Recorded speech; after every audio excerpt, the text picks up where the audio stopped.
Súper, ahí estamos grabando entonces. Em, Dame un segundo.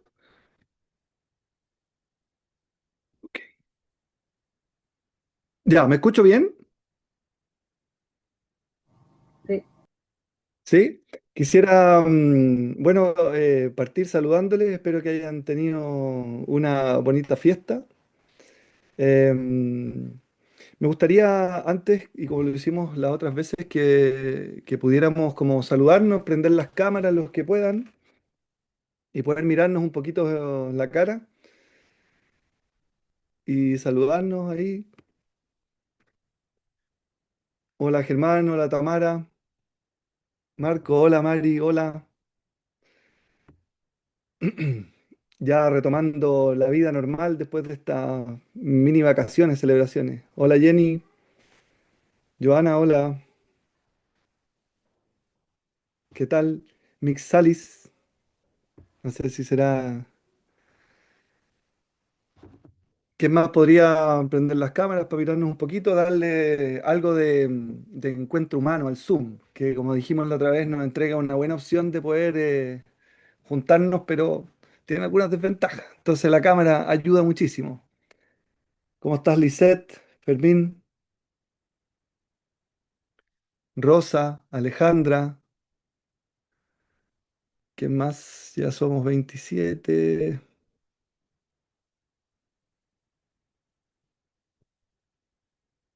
Bueno, nada, gusto de saludarles. Estamos ya empezando la tercera sesión de este curso de trabajo en equipo.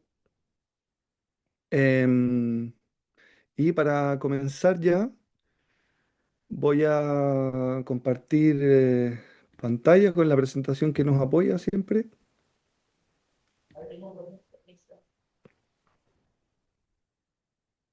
Eso es. No sé si la pueden ver. ¿Pueden ver la presentación?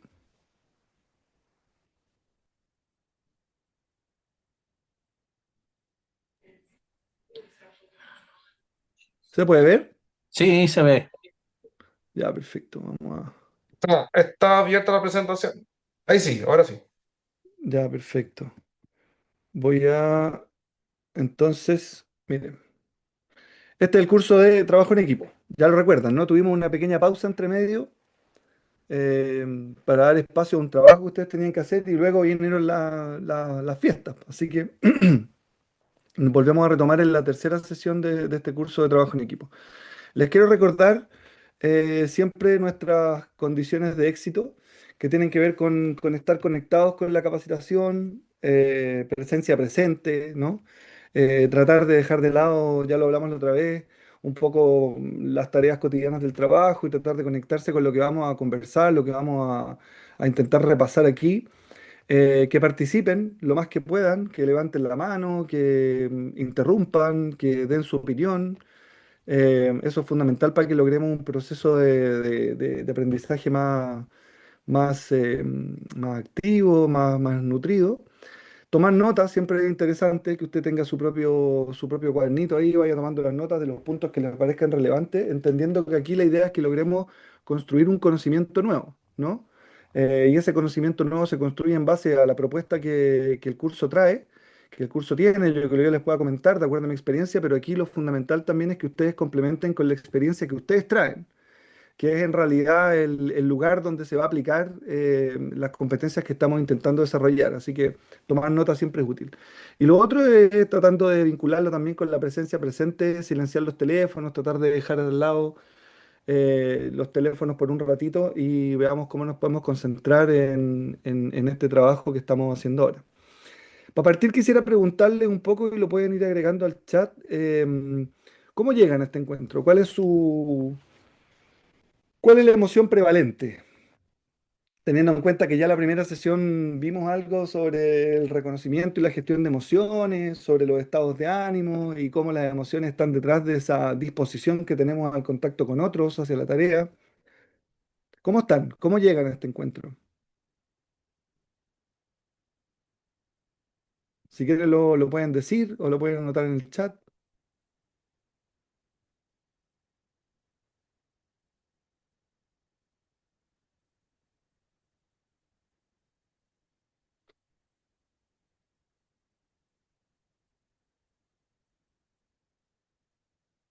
A ver el chat aquí. Cansada, con sueño, sin ganas, con expectativas. Ya, el cansancio parece que es un elemento transversal. Vamos a ver si eso sin ganas, si ese sueño se logra disipar un poquito en este espacio de encuentro que implica salir de la rutina. Que bueno, la alegría es súper importante para enfrentar el aprendizaje y la motivación también. Me alegro. Predisposición también es clave. Vamos a hablar un poquito de eso en esta sesión también. Cómo la disposición, la voluntad nos ayuda a generar espacios de aprendizaje. Una mejor versión de uno mismo. Importante expectativa. Esa es una tarea que nunca acaba, pero bueno, muy bien. Ya, me alegro, me alegro. Una vez que pudimos como compartir un poco nuestros estados de ánimo, vamos a ir avanzando. Aquí quisiera muy rápidamente repasarle un poco los objetivos de desempeño de esta capacitación que tiene que ver con fortalecer ciertas competencias para poder integrarse positivamente al trabajo de equipo, entendiendo que esta es una dimensión que fortalece su desempeño y no solo su desempeño individual, sino que también fortalece la capacidad de generar valor público del municipio. Es muy importante tener en cuenta siempre eso, ¿no? Ustedes forman parte de una institución pública y aquí en las instituciones públicas el principal valor o el principal objetivo es siempre fortalecer el valor público, ¿no? No es como las empresas privadas que esa es su misión social, ¿no? Generar más utilidades, sino que en el mundo público el valor público, el poder atender de mejor manera a la ciudadanía es clave. Y en eso el trabajo en equipo es una herramienta fundamental, ¿no? Que fortalece el desempeño, no solo individual, como les menciono, sino que también el desempeño institucional, organizacional, ¿no? Esto lo voy a pasar más bien rápido. Y aquí las consideraciones iniciales me parece importante retomarlas y es que este es un espacio de construcción de conocimiento, los invito a participar, los invito a sacudirse un poco los prejuicios. Aquí no hay expertos, sino que más bien estamos en este proceso de construcción que depende un poco de todos y todas, ¿no? Así que inquietudes, preguntas, opiniones, por favor ponerlas sobre la mesa que sin duda nos van a ayudar a poder reflexionar mejor lo que tenemos que hacer hoy. Y lo que les dije la primera vez, ¿no? El conocimiento está disponible, sobre todo hoy día con esto de la inteligencia artificial, ya hace mucho rato. El Google es un almanaque enorme del que uno puede conseguir un montón de información. Lo único que no se consigue en Google es lo que nosotros podamos discutir, es lo que nosotros podamos conversar, lo que podamos compartir. ¿Ya? Así que los invito a eso, a hacerse responsables también en conjunto conmigo y con PRODEM en este caso, con la MUNI que ha contratado la capacitación em, hacerse responsables también de que esto sea un espacio productivo y a sacarle el máximo provecho. La primera parte, el día 2 y 4 de septiembre, vimos algunas definiciones del trabajo en equipo y hicimos algunas distinciones relevantes, ¿no? Y después vimos factores personales, si ustedes recuerdan bien, que son un factor de éxito para el trabajo en equipo. Lo vamos a repasar un poquito ahora, pero vimos elementos que tenían que ver con los estados emocionales o con el reconocimiento y la gestión de emociones y cómo eso afecta también nuestros estados de ánimo y nos predisponen a las acciones, a la tarea, no solo en el trabajo, sino que también en el mundo comunitario, en la familia y en general en todo lo que hacemos. Las emociones son eso, una predisposición a la acción. Y vimos también algunos elementos de la comunicación, como una competencia también fundamental, como una competencia personal fundamental para el trabajo en equipo. Y estuvimos viendo qué elementos eran necesarios de la comunicación para fortalecer el trabajo en equipo. Y ahora, en estas dos sesiones que nos quedan, el 22 y el 24, vamos a abordar condiciones organizacionales que favorecen el trabajo en equipo y luego vamos a terminar ya la sesión 4 con algunos elementos conceptuales, revisando algunos elementos conceptuales, sobre todo de planificación estratégica, y van a ustedes a hacer un análisis de su propio contexto y van a elaborar alguna estrategia, van a proponer algunas acciones, tanto a nivel personal como a nivel organizacional, pensando en sus equipos de trabajo para poder fortalecer el trabajo en equipo, entendiendo que el trabajo en equipo no es una cuestión natural y que entonces hay que incentivarlo o generarlo, ¿no? Y ahí, ¿quién es mejor que ustedes mismos que conforman ya equipos de trabajo en el marco del municipio para poder generar alguna propuesta, estrategia o hacer un buen análisis de los desafíos que em, se, se levantan en torno a al fortalecimiento de esta forma de trabajo? ¿Ya? Em, esta última parte, bueno, parte del el final de hoy día vamos a hacer también un ejercicio que lo vamos a dejar anunciado en esta sesión y lo van a terminar ustedes de aquí al miércoles, junto con el trabajo de la última sesión, van a significar la evaluación del curso, ¿ya? Entonces, en el fondo, lo importante de esto es que la revisión de la competencia va a tener mucho que ver con la aplicación que ustedes puedan hacer de los contenidos que aquí vamos a revisar y vamos a construir, ¿ya? Para que lo tengan en cuenta. Entonces, vamos a hacer un breve repaso sobre los elementos que vimos antes. Primero, algunas distinciones básicas, ¿no? La diferencia que hay entre un grupo y un equipo. Y aquí sabemos, o ya vimos en la sesión pasada, que los equipos entonces se diferencian de los grupos, que son un espacio de gente que se reúne en un entorno, tienen objetivos compartidos. En los grupos no necesariamente los objetivos son compartidos. Y como son los objetivos compartidos, la responsabilidad es individual y también mutua, ¿ya? También en los equipos se difunde la responsabilidad del logro de una tarea o del logro de una meta, ¿ya? En los grupos el éxito o el fracaso es individual. Hablábamos y hacíamos el ejemplo de un grupo de personas lo conforma las personas que están dentro de una micro o dentro de un colectivo, ¿no? Llegar o no llegar a la casa, en el fondo es algo individual en un grupo. En un equipo, el éxito o el fracaso es colectivo, dado la necesaria interdependencia que tiene que haber de cada uno de los integrantes en torno a la meta que se define como meta común. Esos son elementos que ya hemos visto, pero que es relevante repasar, dado que hemos tenido este espacio o este momento de pausa, ¿no? Em, y en el equipo la comunicación es abierta, honesta, tiene que ser fluida, ojalá orgánica, de un lado hacia el otro, ¿no? Lo que permite también ciertos elementos básicos de la relación para un trabajo en equipo, que es distinto de un grupo, ¿no es cierto? ¿Se acordaban de esos elementos, no? Díganme sí o no. Ok, otro elemento que vimos entonces es que nosotros social o como especie, digamos, tenemos una tendencia a lo gregario, a la reunión social. Sin embargo, cuando hablamos de equipo, sobre todo en el ámbito organizacional, estamos hablando de una dimensión que no es natural. No se trata de dejar a un grupo de personas un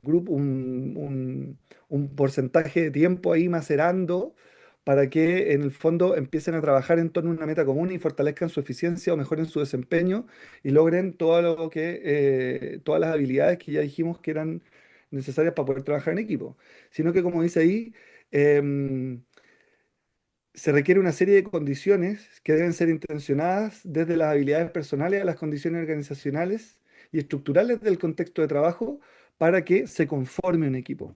Y esa es una distinción súper relevante que tenemos que tener en cuenta.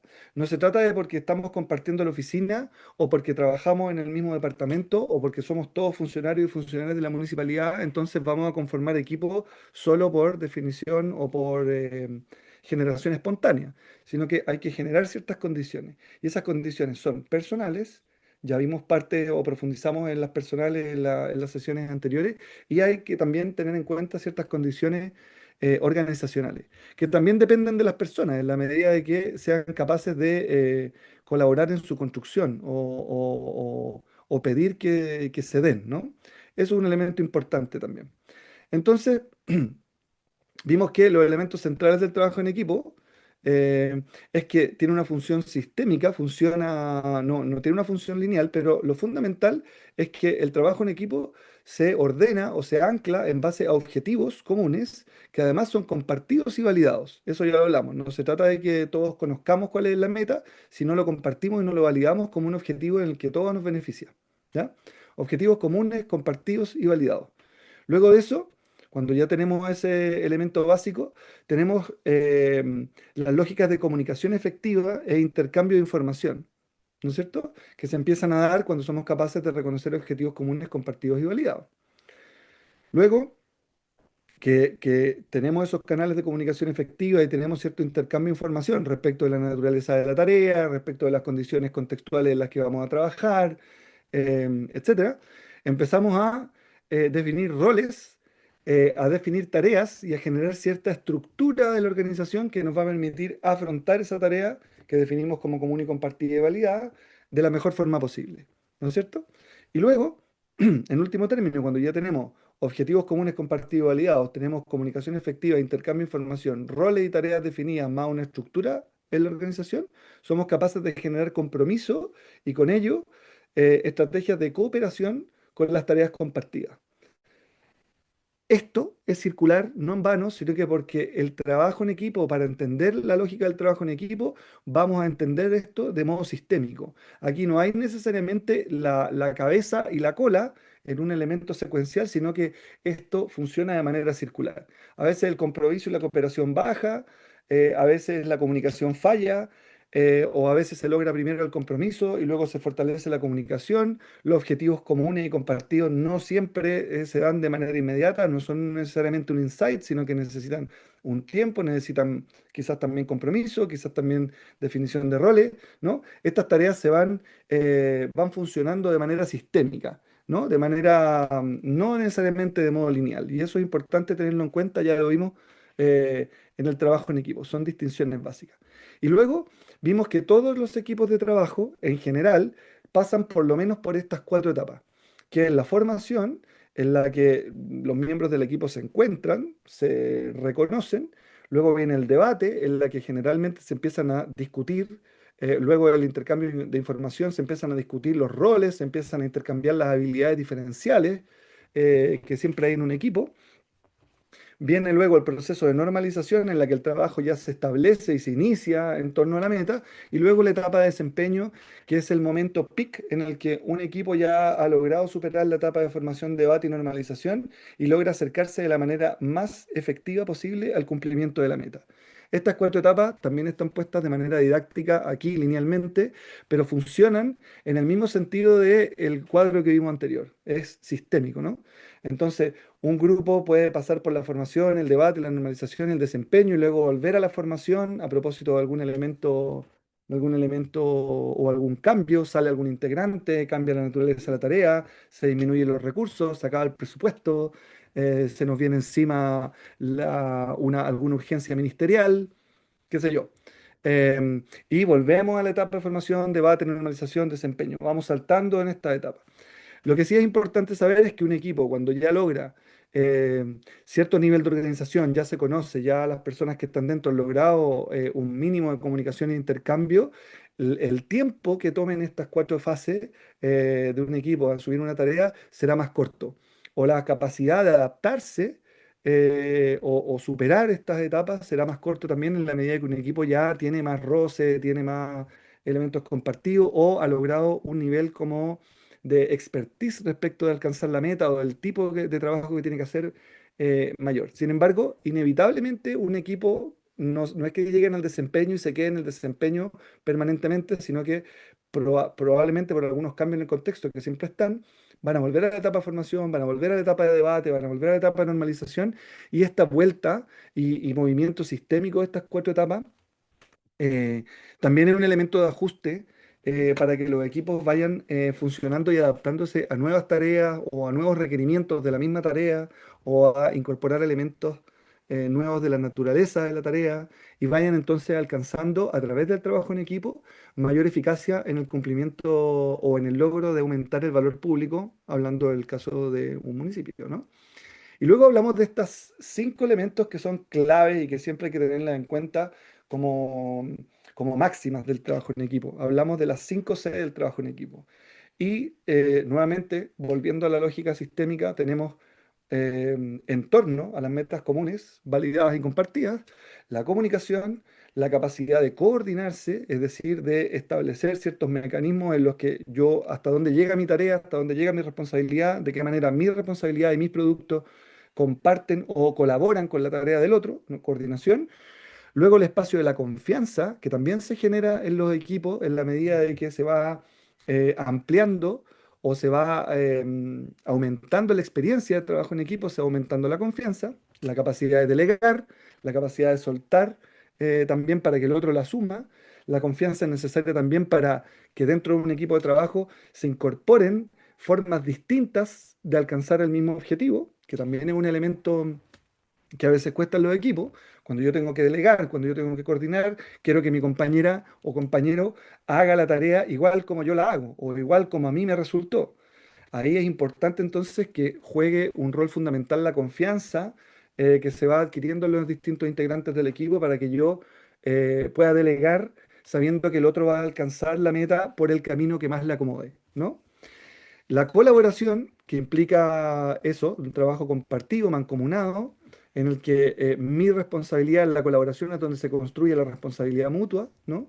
Donde el cumplimiento de mi tarea, en el fondo, va a ayudar al cumplimiento de la tarea del siguiente, o del que viene, o del que la tome, y cómo nos hacemos corresponsables del resultado final, y luego el compromiso. Cuando hay comunicación, cuando hay estrategias de coordinación, cuando se ha logrado un estándar alto de confianza, cuando somos capaces de colaborarnos, pedirnos ayuda, cuando un compañero, por ejemplo, tiene alguna dificultad, en términos de lo que hablábamos la semana pasada, la gestión de las emociones, por ejemplo, o está desanimado, o tiene algún evento familiar que lo complica, como soy capaz de suplantarlo, o soy capaz de reemplazarlo, o soy capaz de apoyarlo para que se sume rápidamente, van generando espacios de compromiso que van haciendo que el trabajo en equipo sea sustentable y además eficaz en el cumplimiento de una tarea. Las 5 C del trabajo en equipo. ¿Hasta ahí cómo vamos? ¿Van recordando? ¿Van actualizando un poco lo que ya vimos? Díganme sí o no, por favor. Esto le va a servir también a aquellos que no han podido venir a las clases anteriores, quizás. ¿Sí? Aquí miramos el chat. Sí, sí, perfecto. Ya, si hay alguna duda, por favor, los invito a, mm, a pararme, por favor. ¿Ya? Luego vimos las emociones, gestión emocional. Vimos lo importante que es reconocer nuestras emociones. Hablamos de la flexibilidad emocional, ¿recuerdan? Hicimos un ejercicio en el que vimos un video que nos dejó a todos con una sensación de nostalgia, de pena. ¿Recuerdan, no? El video del muchachito y el hombre que trabajaba y le ponían más trabajo y la relación que iba construyendo con él. Y todo, en el fondo, a propósito de ese estímulo externo pudimos entrar un poco en esta sensación de más de la pena, ¿no? Más de la melancolía. Y luego vimos otro video que nos invitó un poco a la esperanza, de nuevo, ¿no? Al trabajo colaborativo, y fuimos moviendo, fuimos capaces de experimentar este movimiento de las emociones. Es muy importante dentro del trabajo en equipo, y no solo el trabajo en equipo, sino que de nuestra experiencia de vida general en el trabajo y en nuestra casa, en la vida comunitaria también ser conscientes de las emociones, ¿no? Porque las emociones primarias, sobre todo, que son el miedo, la alegría, la pena y la rabia, todas ellas tienen algo que aportar, todas ellas tienen una habilidad que nos entrega y nos permiten adaptarnos al medio. Vimos que eran emociones primarias porque las compartimos con todos los seres vivos más complejos, ¿no? Y en el fondo, evaluábamos que tenemos mucho la cultura de que el trabajo es un ámbito muy racional, de que cuando nos dicen cálmate y luego toma decisiones, o deja tus emociones de lado para tomar buenas decisiones, ¿ya? Y ahí hay un elemento cultural que nos lleva siempre a esto de evitar las emociones. Y cuando evitamos nuestras propias emociones, también vamos adquiriendo una herramienta que en realidad nos hace más rígidos también, para evitar nuestras emociones y también para poder conectar con las emociones del otro. Si queremos lograr espacios de confianza, comunicación, compromiso, colaboración, lógicas del trabajo en equipo, tenemos que ser capaces de no evitar las emociones, sino que gestionar nuestras emociones, que es muy distinto. Reconocer nuestras emociones nos permite también ser más capaces o aumentar la habilidad de reconocer las emociones del otro, ¿no? Y en ese sentido, somos capaces de incorporar las emociones a nuestro diario vivir, incluso en el trabajo, que es como debería ser, ¿no? Y a partir de las emociones poder reconocer los estados de ánimo de nuestros compañeros, poder comunicar de mejor manera nuestros estados de ánimo y nuestros estados emocionales, pedir ayuda cuando necesitamos, pedir colaboración y apoyo cuando lo necesitamos y estar disponibles para entregarlo cuando un colega o una compañera o un compañero lo necesita. Que eso es básico de la colaboración del trabajo en equipo. Y parte de esta habilidad personal que claramente tenemos que trabajar, ¿no? Tenemos que fortalecer, así como quien va al gimnasio o al CrossFit, ¿no? Y cada vez se hace más fuerte, va subiendo, va aumentando peso, va aumentando kilómetros de trote. La gestión emocional y la capacidad de reconocer nuestras emociones, lo vimos también, tiene que ver con una habilidad similar. Mientras más estemos atentos, mientras más seamos capaces de reconocer nuestras emociones, más tranquilos vamos a estar, más conectados vamos a estar y nuestra capacidad de conectar con el otro va a aumentar también. Y eso, sin duda, es una habilidad personal que nos permite confianza, comunicación, colaboración, coordinación y trabajar en conjunto para lograr una meta común, validada y compartida. Esto ya lo vimos, solo es un repaso. Y luego, la otra habilidad personal que vimos es el poder de la comunicación como una competencia a fortalecer. Es muy importante entender que la gestión emocional y las habilidades comunicativas son competencias y en tanto competencias se pueden entrenar y fortalecer. No es que hoy es que este se comunica mal y se va a quedar toda la vida comunicándose mal. O una persona que tiene más dificultades para poder gestionar sus emociones, reconocer y luego gestionar sus emociones, se va a quedar para toda la vida así. Porque afortunadamente son competencias y por tanto son entrenables, trabajables y fortalecibles. No sé si esa palabra existe, pero se pueden fortalecer. Y ahí hay un compromiso personal que tiene que ver con la actitud y la disposición, elemento que ustedes mencionaron en el inicio del chat, de acuerdo a cómo se sentían, eh, es fundamental para que podamos avanzar, ¿no? Y la comunicación es clave para poder fortalecer el trabajo en equipo. Y algunas distinciones que vimos que son relevantes y es que la comunicación nosotros la podemos dividir en dos. Tenemos el contenido referencial, que es de lo que se habla, y es la dimensión del contenido de la comunicación, que es decir, cuando hablamos del informe, cuando hablamos del mail del alcalde, cuando hablamos de las contrataciones, ¿no? Eso es el contenido del mensaje, que es de lo que se habla. Pero en la comunicación, y esto es un avance importante en la definición teórica de la comunicación, siempre, como la segunda cara de la moneda, como la misma parte del mensaje, tenemos una dimensión que es la relacional, o una dimensión que habla sobre la relación, que es una dimensión que habla sobre las emociones que se comunican, ¿ya? Que indica la cualidad del intercambio. ¿Ya?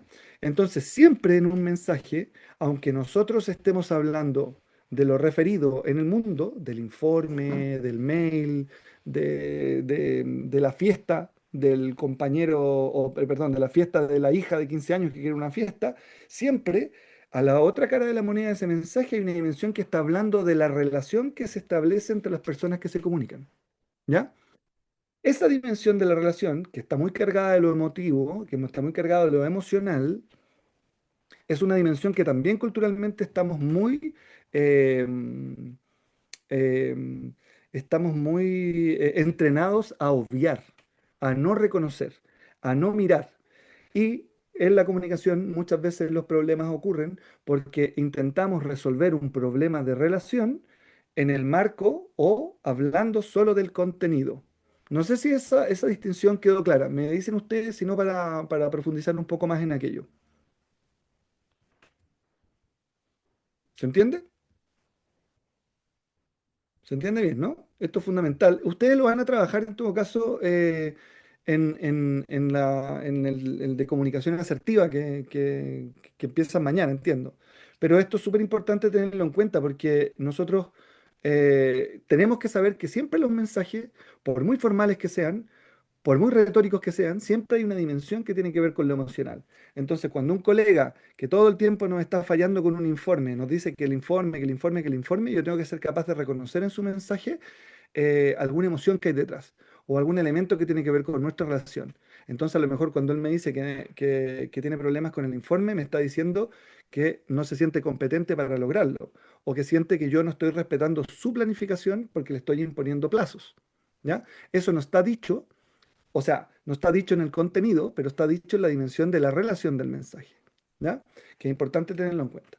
Y vimos también otros elementos que tienen que ver con la comunicación, que veíamos las actitudes, que son elementos que tienen tres aristas. ¿Recuerdan? Hay una dimensión cognitiva, una dimensión emocional y una dimensión volitiva, una dimensión conativa, que es cómo nosotros actuamos.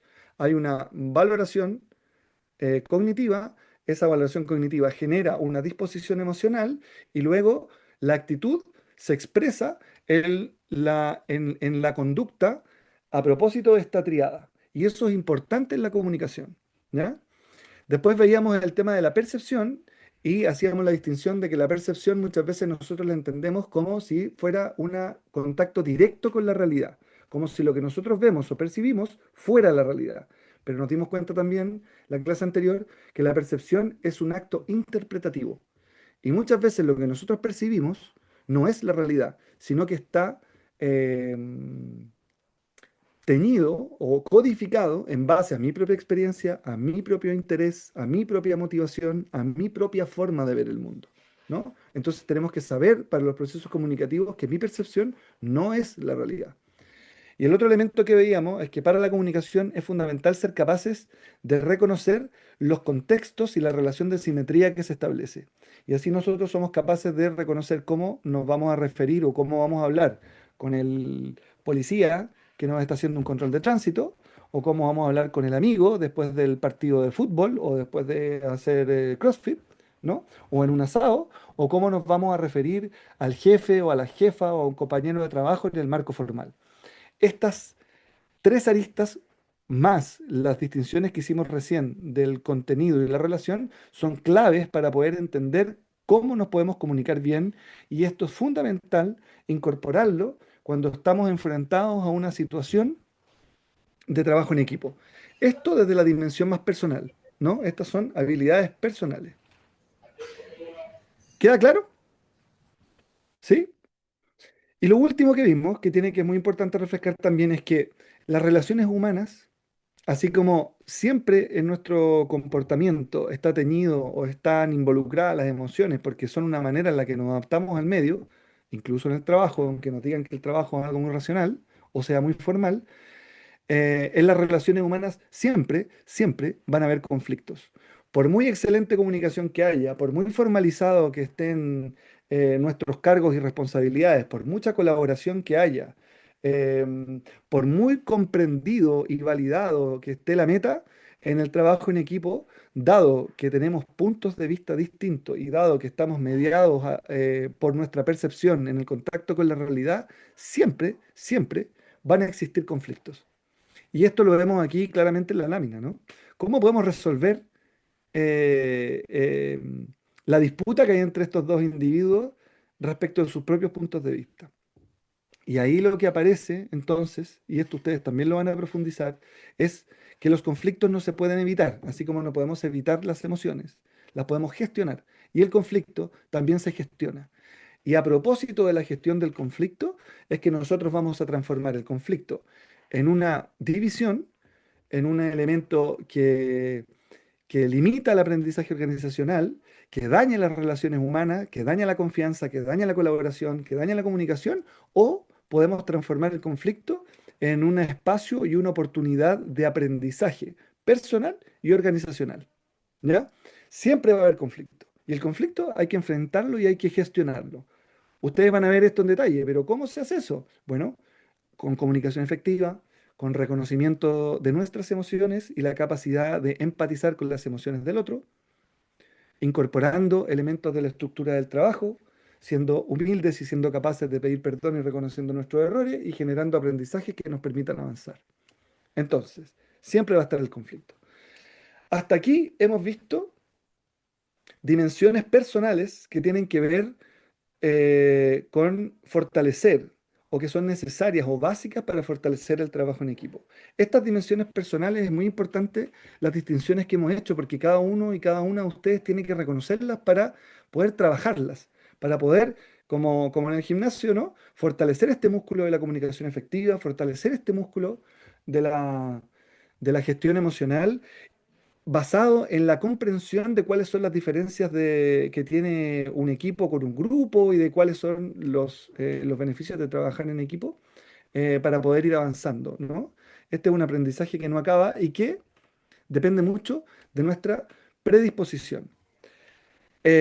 Para eso, y como última parte de este repasito, les voy a pedir que veamos este video. Si necesito, Rosa, no sé si al momento de compartir, voy a cerciorarme para que lo podamos escuchar. Voy a compartir el sonido. Ok. Y quiero que vean quiero que veamos este video. Ay, parece que me equivoqué de pantalla. Un segundo.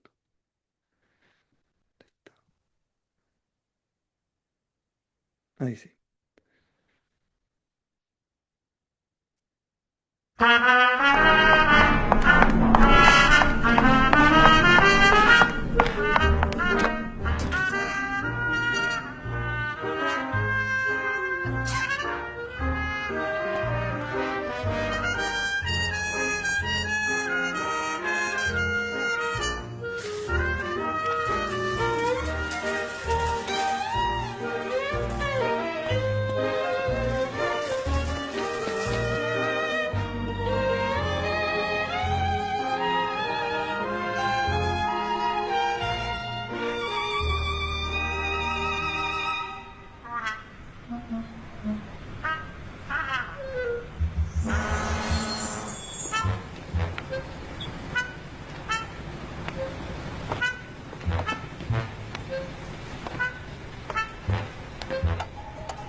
Ok.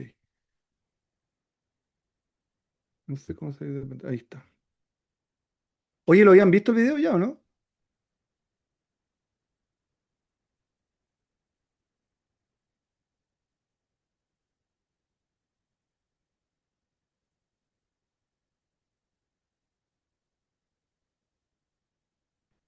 ¿No? Ya. Oye, y me gustaría entonces a quienes no lo han visto o que lo vieron de nuevo en el marco de esto, em, ¿qué les pareció? O qué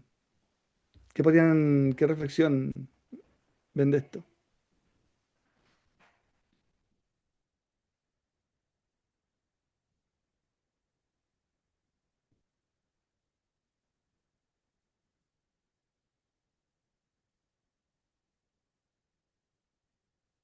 Mm, todos podemos cambiar, todos podemos cambiar y ser más enfáticos con nuestro entorno. El protagonista aprendió algo, empáticos, ¿sí, no es cierto?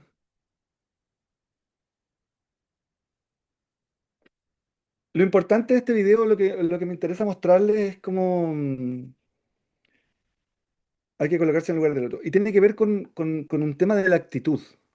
Tiene que ver con un tema de la disposición. Una colega recién nos decía que estaba muy predispuesta. Y en el fondo, como corolario, digamos, de las habilidades personales, es súper importante el tema de la disposición. Si se fijan, el hombre estaba todo el tiempo con las manos en los bolsillos y el mundo pasaba de él, digamos, ¿no? No había ningún elemento que lo hiciera movilizarse. Em, Sin embargo, tenía mucho que hacer. Sin embargo, tenía mucho que hacer. Había muchas cosas en las que podía colaborar. Y una experiencia le permite darse cuenta del poder que él tiene para transformar las cosas. Y esa predisposición en la lógica del trabajo en equipo es fundamental. Si no está esa predisposición a construir o a validar un objetivo, a reconocer un objetivo, a entender un objetivo, a comunicarse, a coordinarse, a construir espacios de confianza, a coordinarse, el trabajo en equipo se hace mucho más complejo. Entonces, la dimensión personal es importante y nuestra actitud y disposición hacia ello también es fundamental. También es fundamental. Eso es lo que me interesa dejar dicho con el video. Dado eso, em, voy a continuar. Ahora vamos a entrar. ¿Alguien le quedó alguna sensación o tiene alguna otra cosa que compartir respecto del video?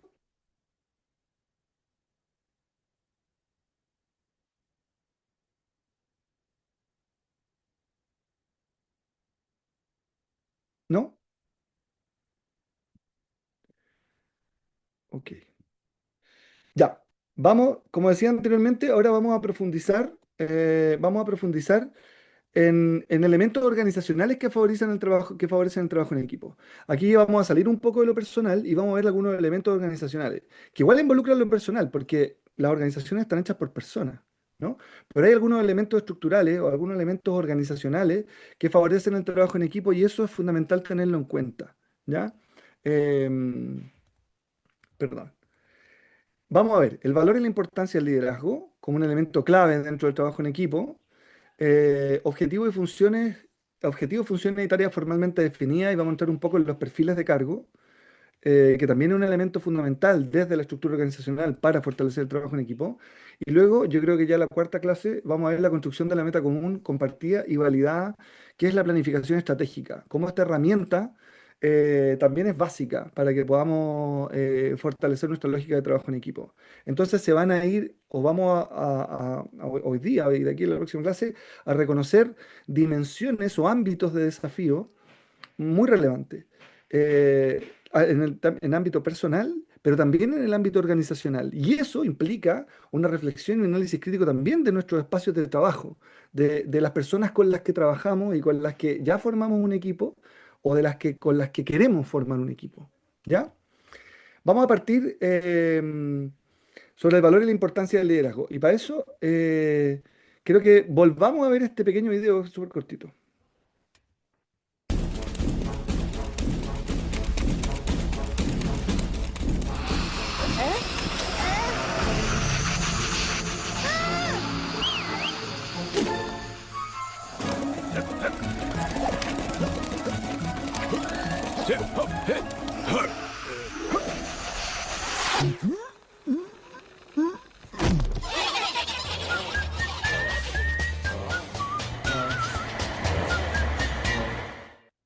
Acá hay algunos elementos del liderazgo que nos muestra el video y si ven ahí a la hormiguita, ¿no? ¿Qué les llama la atención del video? Si alguien puede rápidamente hacer un breve comentario sobre lo que vio respecto del trabajo en equipo y el liderazgo.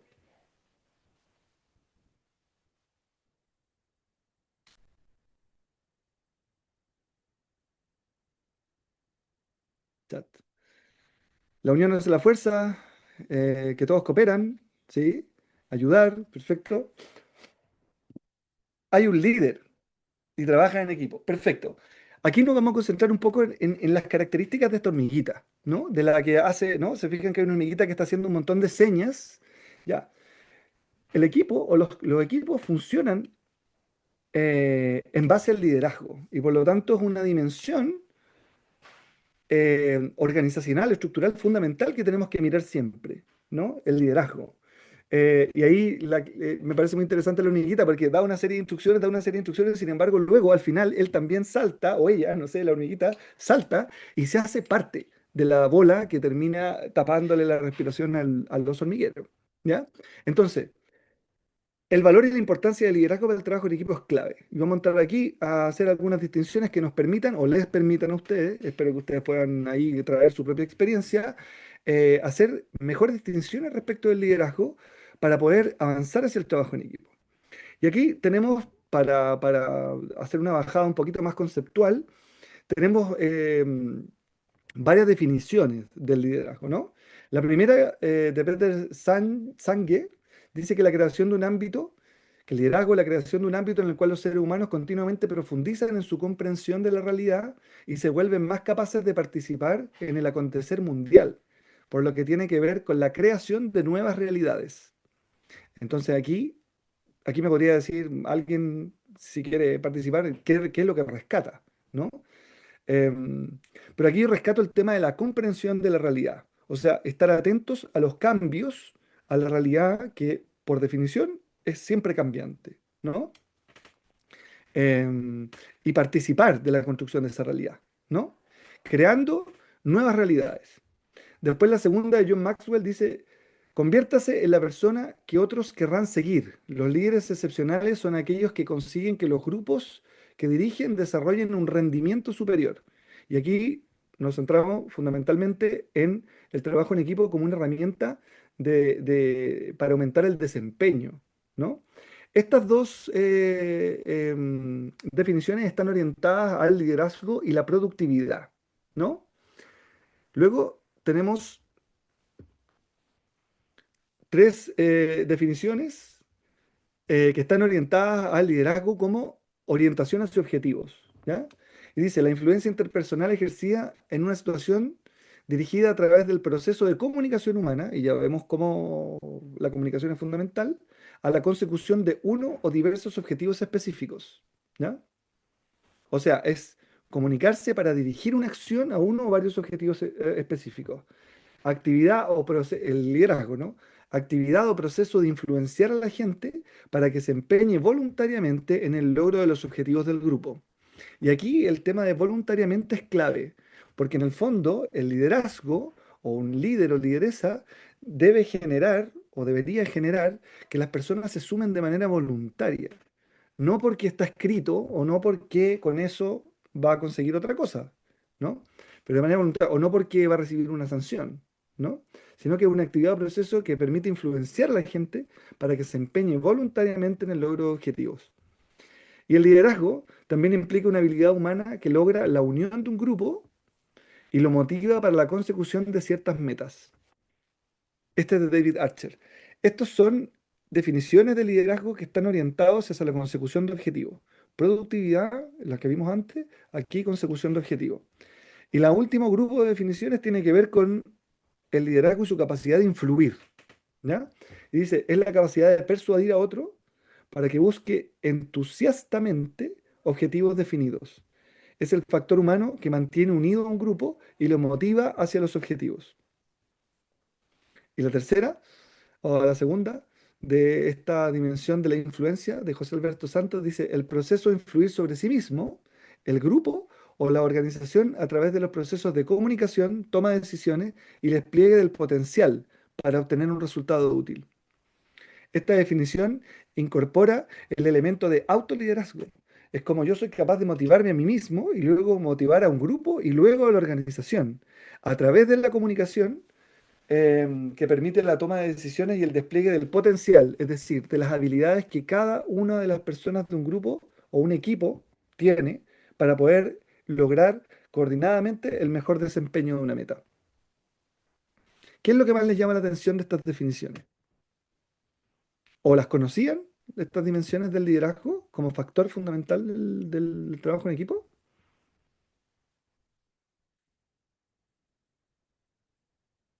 Existen muchos tipos de líderes, totalmente, sí.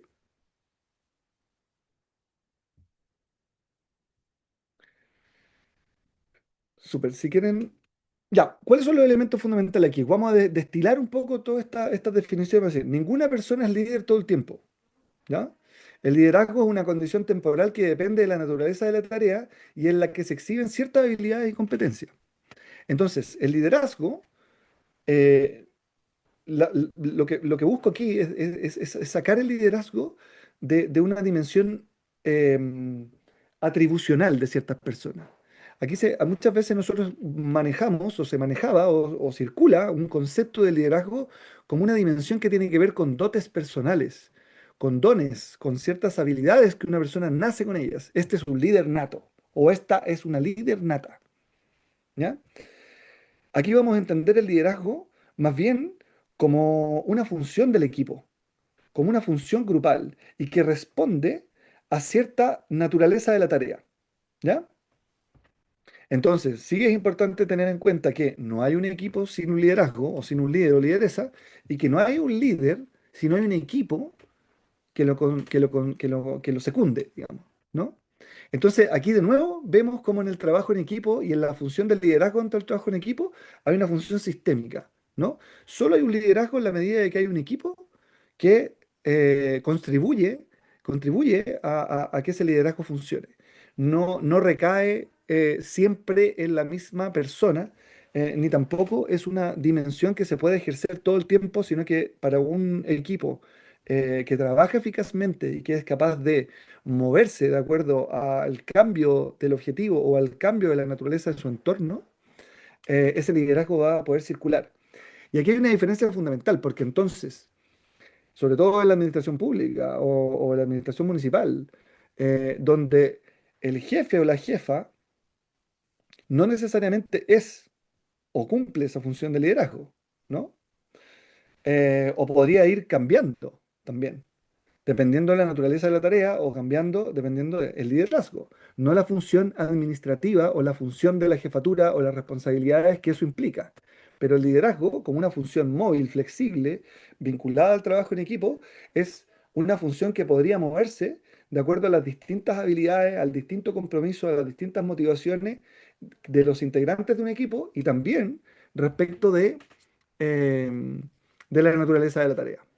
¿Sí? ¿Se entiende esa distinción? Ahora bien, em, aquí decía una colega, hay muchos tipos de líderes. Sí, hay muchos tipos de líderes. Vamos aquí nosotros a reconocer tres tipos de líderes que son los más claves. No son los únicos, pero son tres tipos de liderazgo que son los tres más reconocidos, ¿no? Y aquí hay algunas competencias que son de orden transversal para el liderazgo. Primero es la visión, que es superar la visión lineal y poder ver sistemas. O sea, para el liderazgo, o quien asuma el liderazgo tiene que ser capaz o tiene que tener la competencia o la habilidad de poder no entender las cosas de manera lineal o causal necesariamente. No que esto se produce por esto y esto por esto, sino que más bien tener una visión sistémica, ¿no? Donde no necesariamente un efecto se produce por una sola causa, ¿ya? Y es importante esa visión global en el liderazgo, porque nos va a permitir adaptarnos mejor al entorno y también reconocer mejor las potencialidades de recursos que tiene un equipo, ¿ya? Un líder o en el liderazgo, más bien una competencia importante es proponer desafíos, ¿ya? Em, es desafiar a las personas, ¿no? No solo decir esto hay que cumplirlo porque está dicho aquí, sino que más bien de qué manera para el equipo esto se transforma en un desafío, ¿no? Antes que metas o tareas por cumplir, ¿no? O decodificar una tarea que hay que cumplir porque trabajamos en eso y hay ciertas cosas que cumplir, pero en el liderazgo uno debería ser capaz de decodificar eso y plantearlo como un desafío. Un desafío que genera, por supuesto, incentivos, ¿no? Incentivos que no necesariamente están vinculados a lo pecuniario, pero sí podrían estar vinculados al reconocimiento, al cumplimiento de la tarea, en nuestro caso, por supuesto, al mejor, al mejor servicio, al fortalecer el valor público, ¿no? También se busca una, o debería tener, el liderazgo debería tener la capacidad de planificar, ordenar prioridades y saber poner en su lugar qué tareas, cuáles son prioritarias, cuáles son urgentes, cuáles se pueden decantar a un segundo plano, administrar recursos, dónde hay que poner más empeño, dónde hay que poner más dinero, dependiendo de la planificación de las tareas prioritarias o no. Comunicar, que es un elemento que ya vimos, ¿no?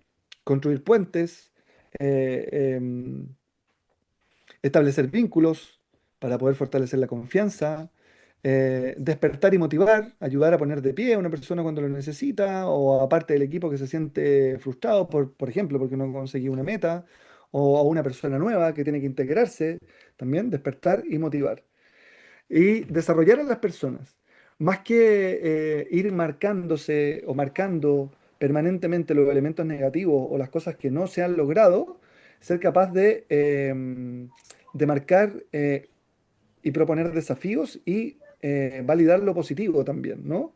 Estos son los desafíos que tú tienes, esto lo tenemos que lograr mejor, esto lo tenemos que hacer de otra manera, la próxima vez lo vamos a lograr. ¿Qué necesitas para que podamos hacer las cosas de otra manera? ¿Qué necesita el equipo para poder fortalecerse?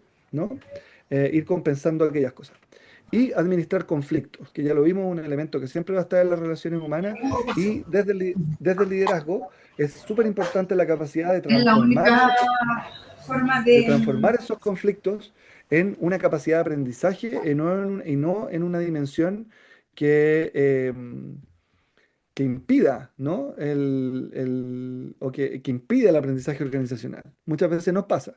Y aquí el sentido común muchas veces nos lleva precisamente a lo contrario. Precisamente a lo contrario. Ya dijimos que un equipo no es algo natural y hay que generar ciertas condiciones, intencionar ciertas condiciones. El liderazgo como función esencial del trabajo en equipo también requiere de ciertas condiciones y aquí el sentido común muchas veces tiene que ser contravenido, ¿ya?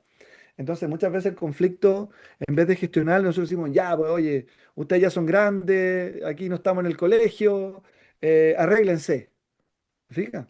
Pero yo, por lo menos, tengo mis dudas de si esa será una buena manera de hacer una gestión de un conflicto, ¿no? Em, o el trabajo no es un lugar al que se venga. Estoy usando un lenguaje un poco exagerado, pero en el trabajo no se viene a lloriquear, deje sus problemas afuera, ¿no? También son elementos que uno podría decir como, o que nos aparecen rápidamente en el sentido común, pero si queremos efectivamente fortalecer el trabajo en equipo, o fortalecer nuestra capacidad de liderazgo, o fortalecer el liderazgo dentro de un equipo, tenemos que ir en contra muchas veces del sentido común y poner atención a estos elementos que estamos mencionando. La colega decía, hay muchos tipos de líderes, sí, es cierto, pero se han definido, y aquí vamos a trabajar tres, que son como tres centrales, que por supuesto aquí de manera didáctica los vamos a presentar de manera muy estanca, de manera muy diferenciada cada uno de ellos, pero es importante tener estas distinciones, ¿no?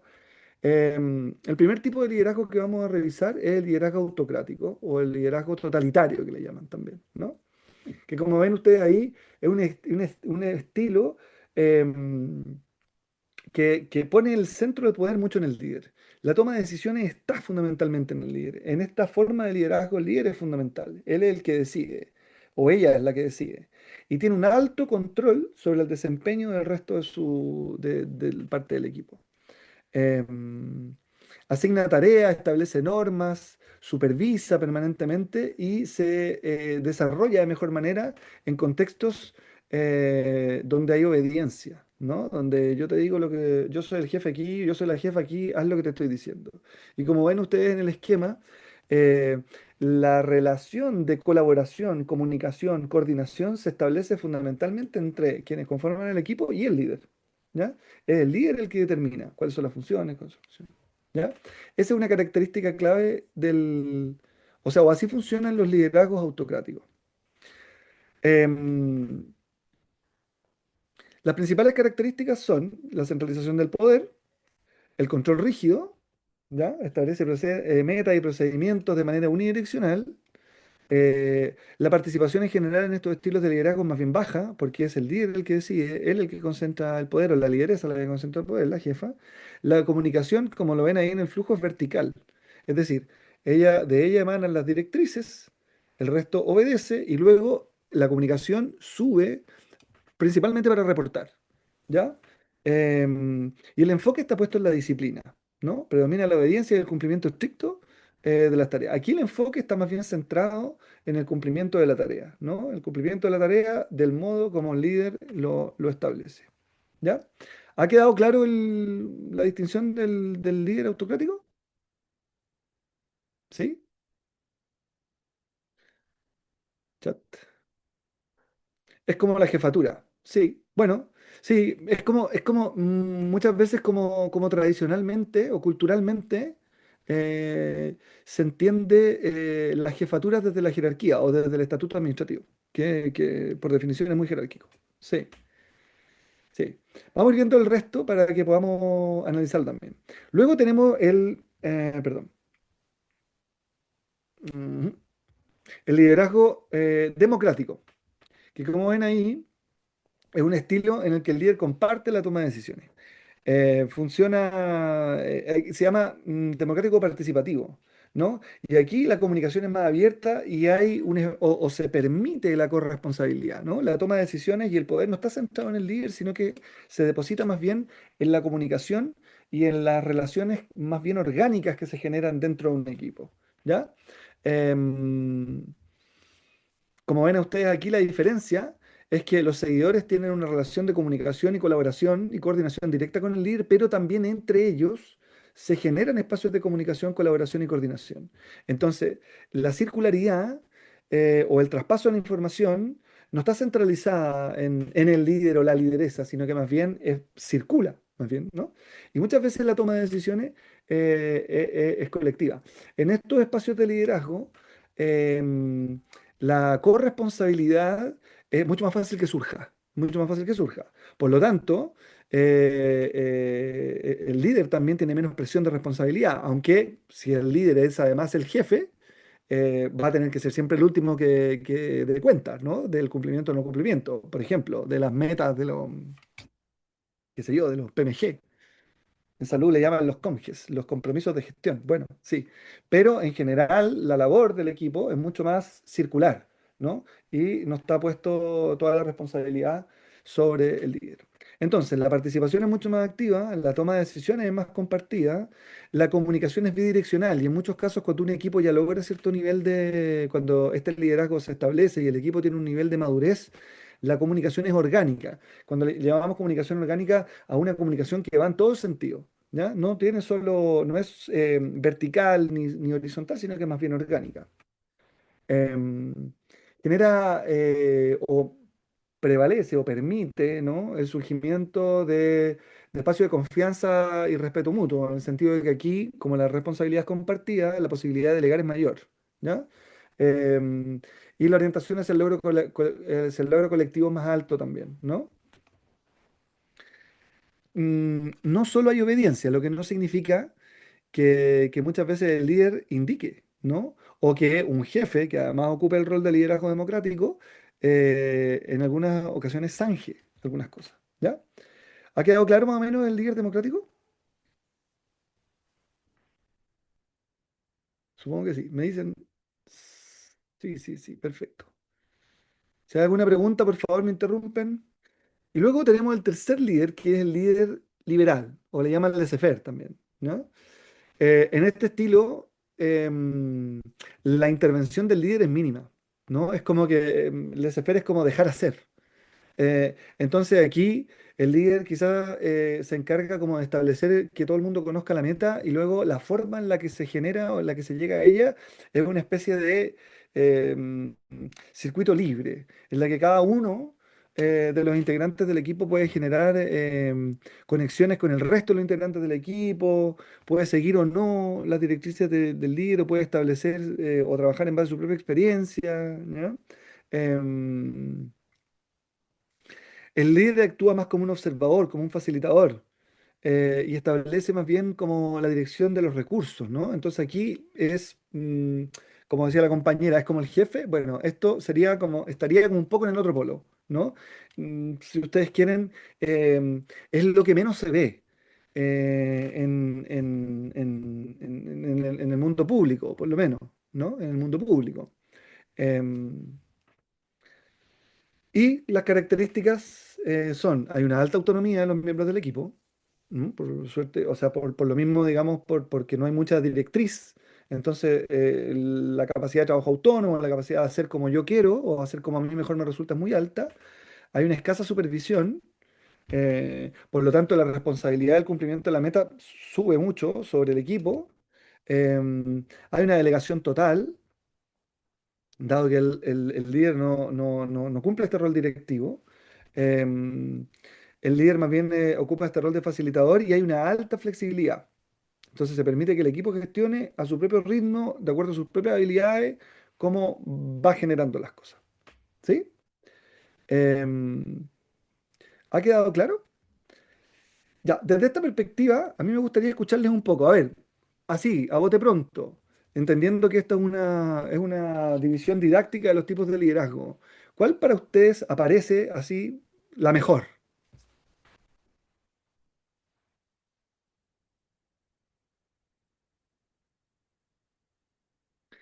El líder democrático, dice Mabel. Si alguien quiere hablar, también es posible. El democrático, democrático. Parece que hay un consenso, ¿no? ¿Ahí hay alguien que está levantando la mano? Diga, Teresa, tienes tu micrófono apagado. Ya, ahora sí. Hola, buenas tardes. Hola, ¿cómo Para estás? mí, creo que el democrático. Sin embargo, le quería hacer un alcance. Lo que pasa es que acá en la municipalidad, así como ejemplo, acá es vertical. Entonces, no sé si es tan factible ejercer un liderazgo innato, por ejemplo, porque igual uno encuentra, o sea, se encuentra con techo. Porque como es vertical, uno recibe instrucciones. Entonces, igual acá uno se maneja así como. A veces se puede, a veces no. Lo que sí, digamos, dentro de cada dirección o de cada jefatura, ¿cierto? Igual de pronto se hacen consenso y se pregunta, ¿por qué se puede hacer cargo? Vamos a hacer esto, ya, igual, pero ya tenemos un liderazgo, digamos. Por ejemplo, no sé, pues acá en el tribunal, ¿cierto? Tenemos a la secretaria titular o al juez, ¿cierto? Y entre ellos dos, ¿cierto? Y de pronto cuando tenemos actividades, por ejemplo, pero lo que sí, siento que también un factor muy importante es el reconocimiento y la validación. Por ejemplo, acá bueno, yo estoy hablando de lo que yo observo acá, en mi lugar de trabajo, ¿cierto?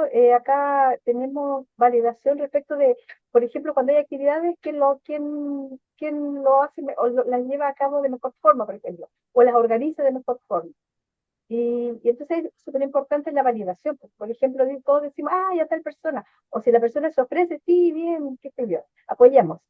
Pero he visto en otras direcciones, no acá, que de pronto no hay concordancia en eso. Entonces ahí es como difícil un poco porque cuando no está el reconocimiento del otro. Yo creo que para ejercer un buen liderazgo también hay que tener reconocimiento. Bueno, en Sí, todo caso, las cosas van como de la mano, ¿ah? Pero a veces pasa que no se dan ambas cosas, entonces como alguien quiere ser líder, pero sin embargo no es validado por el otro, entonces puede ejercer ese liderazgo, o bien no se sí, lo toma. Completo. estoy de acuerdo. Eso. Súper. Teresa, sí, estoy súper de acuerdo con lo que tú dices. Hay un elemento, sí, que es importante distinguir. El liderazgo no es igual que jefatura.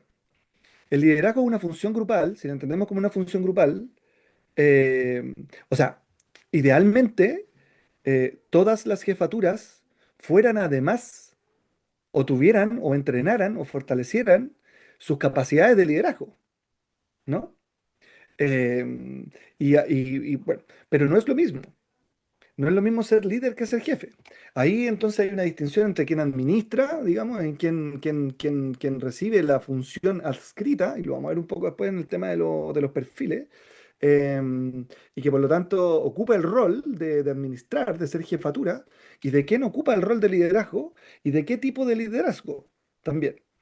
¿Ya? En eso estoy, o sea, que es una distinción importante. Estoy de acuerdo con lo que tú dices y estoy de acuerdo también con que en general en la administración pública hasta hoy, por cómo se entiende y por la estrecha relación que hay entre liderazgo y jefatura, eh, las otras formas de liderazgo de pronto cuestan un poco o cuesta incorporarlas. De hecho, se habla poco de liderazgo, se habla poco de trabajo en equipo también. Pero bueno, sí, súper, Teresa, gracias por tu... Miren, Teresa plantea algo súper importante, porque en el fondo pareciera ser que entonces, en base a como la palabra, yo no sé si esto tendrá un sentido, pero claro, a todos nos gusta, o en general a todo el mundo le gusta lo democrático, por decir, un líder democrático, obviamente es lo mejor, porque un líder autoritario, autoritarismo, bueno, o el laissez-faire, que está como desde el sentido común vinculado al no liderar nada, digamos. Sin embargo, estas tres formas de liderazgo tienen cada una o responden de mejor manera dependiendo de la naturaleza de la tarea. Y tienen ciertas ventajas y desventajas.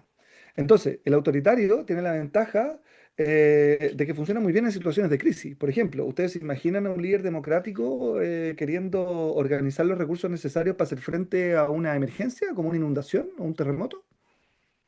O sea, un jefe de bomberos no puede ser un líder democrático, ni mucho menos liberal, cuando tiene que apagar un incendio. En ese sentido, el liderazgo autoritario es fundamental, por ejemplo, para este tipo de situaciones, ¿no? Y puede ser eficaz también en equipos poco experimentados, que necesitan una alta estructura de su tarea para poder funcionar bien, en equipos que se han recién conformado, en equipos que vienen surgiendo, ¿no? Y las desventajas del autoritario tienen que ver con que limita la creatividad e innovación.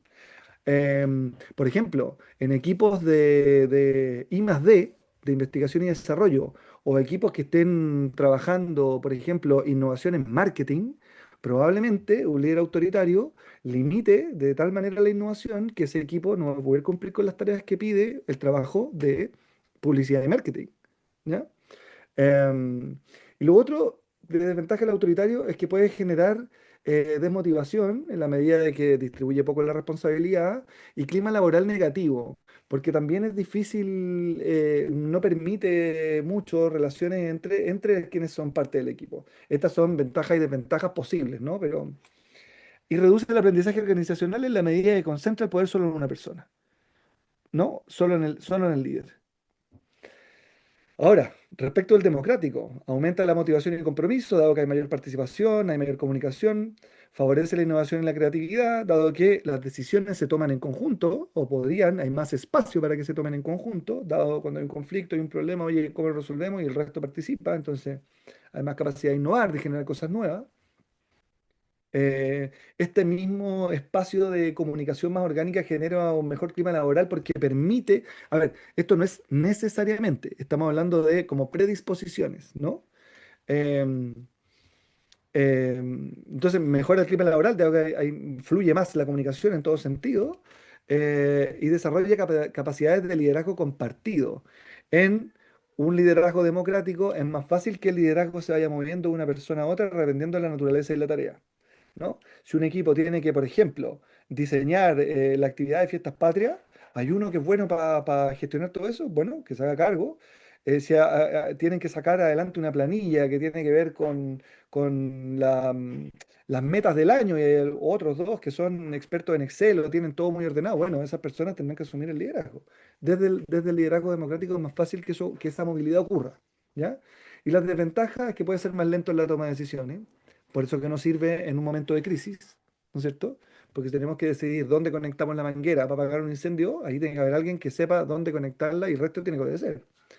Em, y lo otro es que podría ser poco eficaz porque genera una dispersión o falta de foco. ¿Ya? Como que se genera mucho este tema de la comunicación, darle mucha vuelta, se generan muchos espacios de divergencia y cuesta a veces converger. Podría ser una desventaja. ¿Ya? Y desde el espacio del laissez-faire, favorece la autonomía, la creatividad, la autogestión, lo que, por ejemplo, en el mundo de la innovación o en el mundo de la creación artística, como el marketing, o un equipo que tenga que manejar, por ejemplo, una, mm, una eh, mm, exposición de arte, ¿no? Eso es muy útil. Potencia la responsabilidad, dado que como hay mucha autonomía, cada uno sabe lo que tiene que hacer y responder con sus metas, ¿no? Entonces, las personas que son parte o que están formando un equipo donde hay un liderazgo laissez-faire o liberal, fortalece mucho más su autonomía, ¿no? Eh, y puede ser útil en equipos expertos, es decir, cuando hay equipos que saben mucho de una tarea, que están muy entrenados, que llevan mucho tiempo trabajando, podría ser útil el liberal en términos de generar más autonomía y creatividad, porque ellos saben lo que tienen que hacer, dónde lo van a hacer, cómo lo van a hacer, ¿me entienden? Em, y por supuesto que las desventajas tienen que ver con la falta de coordinación, dispersión, baja productividad, porque cuando aumenta la autonomía nosotros pensamos que también la gente hace lo que quiere o no hace lo que tiene que hacer. Incertidumbre y desmotivación también, porque si nadie me dirige, ¿para dónde va la cosa?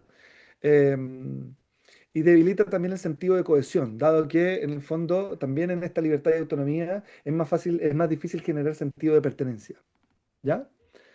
Entonces, lo que quiero dejar dicho con esto es que no hay una forma de ser de liderazgo que sea la mejor, sino que también depende de la naturaleza de la tarea. Y lo mejor sería que dependiendo de la tarea que tengamos que enfrentar, nuestros equipos puedan asumir o dar espacio, o como decía Teresa, reconocer al líder que mejor va a llevar esa tarea, sin que necesariamente tenga que ser siempre la jefatura.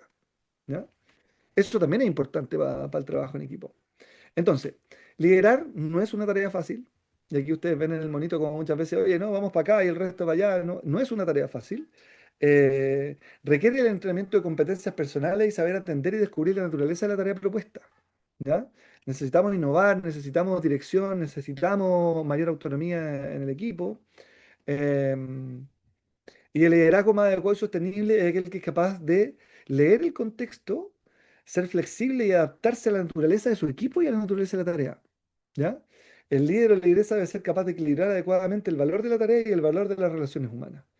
Ese es un elemento que tiene que estar clave en cualquiera de las tres formas de liderazgo.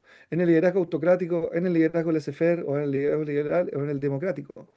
El líder tiene que ser capaz de leer y equilibrar la naturaleza de la tarea y también las relaciones humanas, ¿no? Eso sí es un elemento más bien transversal.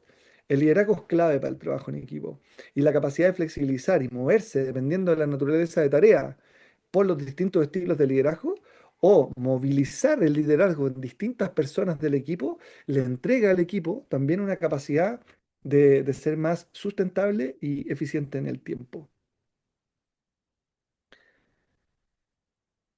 ¿Ha quedado claro? ¿O hay alguna duda?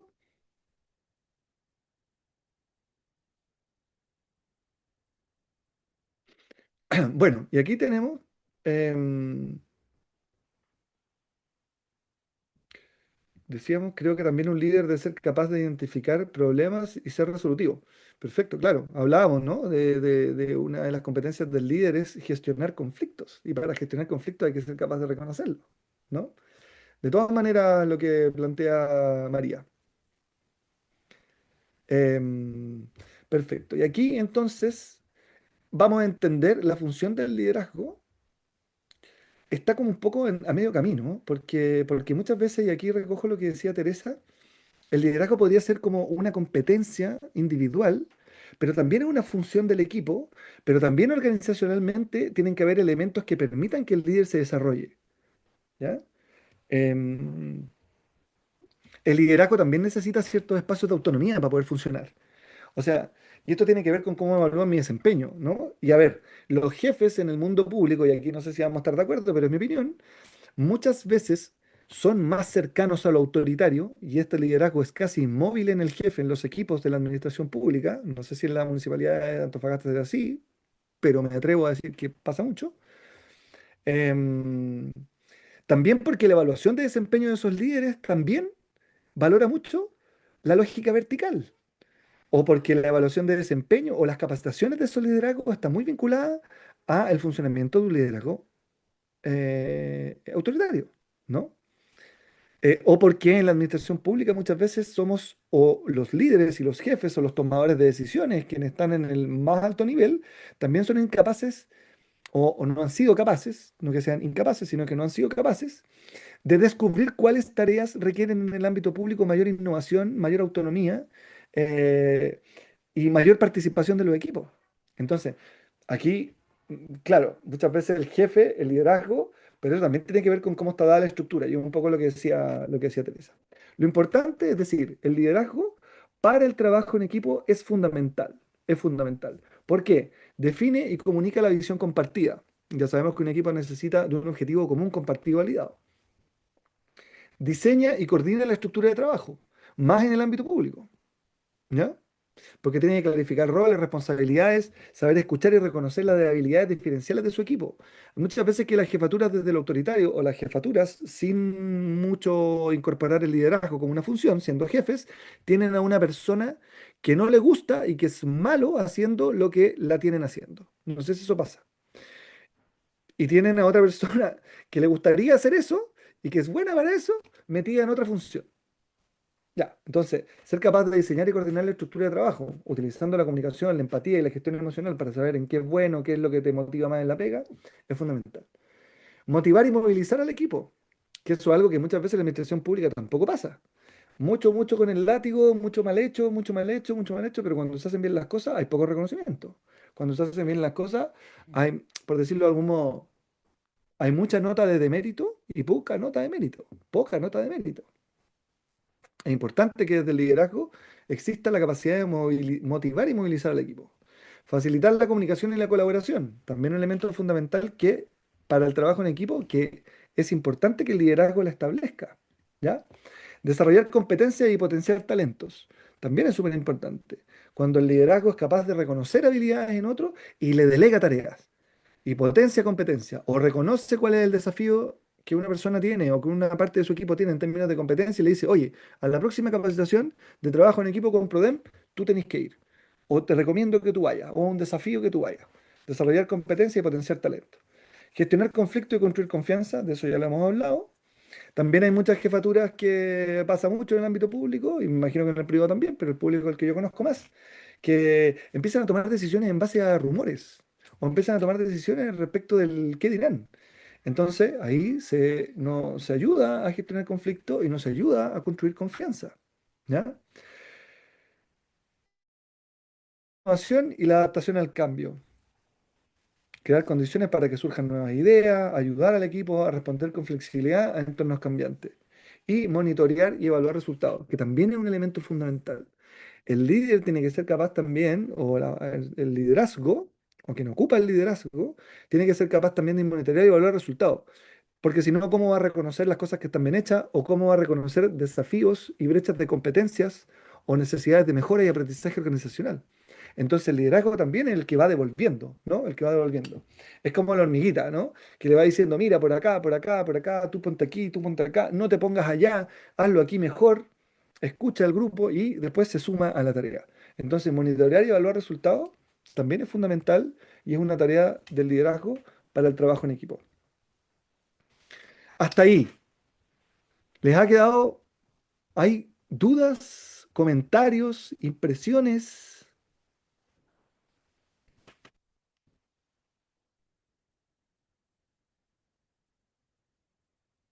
sensaciones?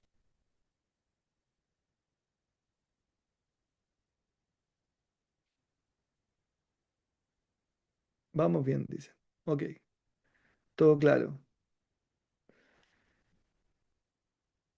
Ya, todo bien, todo ok. Ya, perfecto. Súper. A veces dudo de si estoy al aire o no. Ya, pero bien, entiendo por su chat que sí. Vimos entonces el liderazgo. Acuérdense que estamos viendo elementos organizacionales que favorecen el trabajo en equipo. Vimos el liderazgo que está en este intersticio, ¿no? Que es una habilidad, que es una función grupal y que también es un elemento organizacional clave, sobre todo hoy día, para el buen funcionamiento de las organizaciones y también del aparato público. El liderazgo es clave. Y ahora otro elemento clave que fortalece el trabajo en equipo es, como dice ahí, tener objetivos, funciones y tareas formalmente definidas. Y vamos a hablar un poco de los perfiles de cargo, ¿ya? Y aquí les quisiera escuchar. ¿Han escuchado o ustedes conocen sus perfiles de cargo? ¿Han visto sus perfiles de cargo? ¿O saben para qué sirve un perfil de cargo dentro de una organización?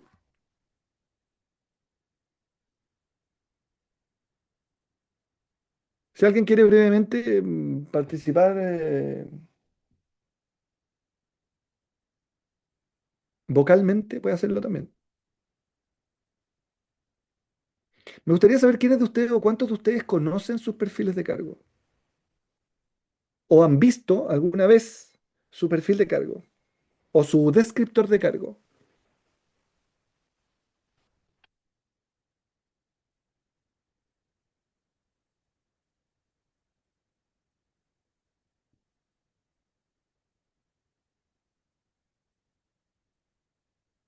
¿Sí? ¿No?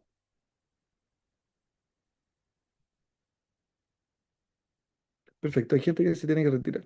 Está bien, esto va a quedar grabado, no se preocupen. Tareas, habilidades, competencias y requisitos que se debe tener un profesional para desempeñar un puesto de trabajo. Perfecto. Ya, eso es lo que tiene que contener un perfil de cargo, mínimamente, ¿no? También estamos hablando de una herramienta formal, pero muy flexible. ¿Alguien conoce o ha visto o cuándo fue la última vez que vio su perfil de cargo?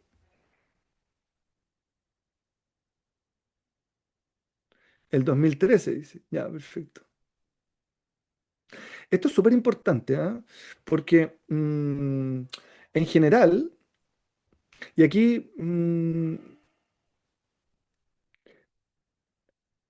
la descripción del cargo se detallan los elementos de la persona que la persona debe cumplir. Sí, por supuesto. Aquí es súper importante. ¿Y por qué lo tomo? Porque en el fondo tengo la sensación y la experiencia también de que en el mundo público los perfiles de cargo son un poco como una tarea que queda como lejos. Como que nadie tiene muy claro si que sí o nadie actualiza los perfiles de cargo. Y cuando hablamos de los perfiles de cargo, estamos hablando em, de un documento que es formal, ¿no? Y que es fundamental y que representa un elemento organizacional que favorece el trabajo en equipo. Los voy a invitar a ver este video cortito para que entremos a entender lo que es un perfil de cargo y qué relación tiene con el trabajo en equipo en tanto cuanto condición organizacional que favorece el trabajo en equipo. Lo voy a poner, me imagino que se escuchará.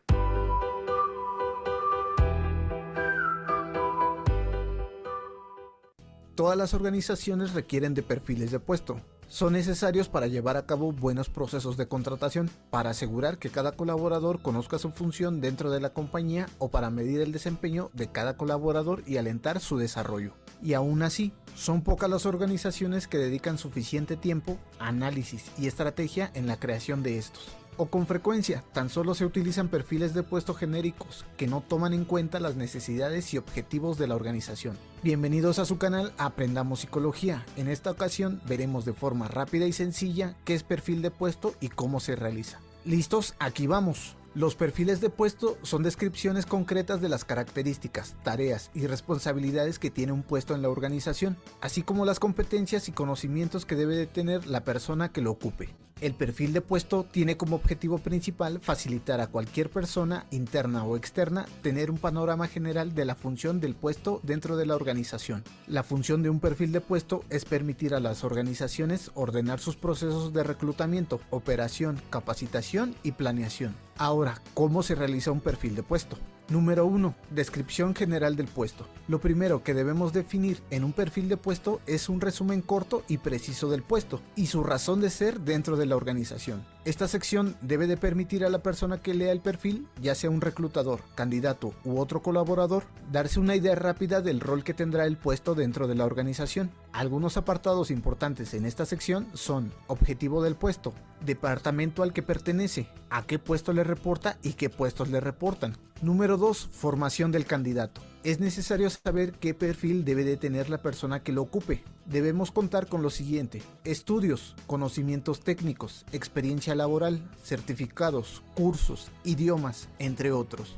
Dentro de lo posible, debemos de evitar ser demasiado simplistas en estos requerimientos y al mismo tiempo no ser en extremo detallistas. Recordemos que muchas cosas es posible aprenderlas ya en el trabajo. 3. Competencias personales y profesionales. Después de conocer qué conocimientos técnicos y experiencia debe de tener el colaborador, continúa el definir las competencias necesarias para que logre implementar estos conocimientos en su puesto y con su equipo de trabajo. Esto nos ayudará a poder seleccionar pruebas adecuadas a aplicar a los candidatos, así como generar planes de desarrollo a los candidatos seleccionados. Algunos ejemplos de estas competencias son comunicación, habilidad de delegación, enfoque a resultados, empatía, etc. 4. Indicadores de desempeño del puesto. Ahora sigue el definir cómo se medirá si el colaborador que ocupa el puesto está cumpliendo con sus expectativas. Para esto es necesario alinear los objetivos del puesto con los de la compañía y enlistar los resultados clave cuantificables sobre los cuales se medirá su desempeño. Para un puesto de ventas podría definirse en cantidad de citas, clientes cerrados, valor de venta, retención de clientes. Para un puesto de recursos humanos será bajar la rotación, aumentar la satisfacción laboral, disminuir los tiempos de contratación. Aquí lo que se busca es tener claro cómo se medirá si el colaborador está cumpliendo con lo que se espera del puesto. Rápidamente, aquí están los 3 errores al realizar perfiles de puesto. Primero, nunca actualizarlos. Las organizaciones son entes vivientes que están en constante cambio y los perfiles de puesto deben de ser actualizados conforme la situación interna y externa cambie. Segundo, no dar fácil acceso a toda la organización. No es suficiente que el Departamento de Recursos Humanos tenga acceso a los perfiles de puesto. Es necesario que toda la organización pueda tener acceso a su propio perfil y preferentemente a los de sus compañeros de trabajo. Esto ayuda a la comunicación efectiva de responsabilidades y evita desacuerdos entre los colaboradores. Tercero, darles demasiada importancia. Aunque los perfiles de puesto sí son importantes dentro de la organización, no se deben de tomar como la última palabra en las obligaciones de un empleado. En otras palabras, no debe de ser el perfil de puesto un sustento para que un colaborador se niegue a realizar ciertas labores que se le han solicitado, ni deben ser la Biblia sobre la que todo jefe evalúe a sus colaboradores. Si te parece útil la información, dale like y suscríbete al canal. También, ¿qué les pareció el video? ¿Qué sensaciones hay? Si se fijan, me escucho, ¿no?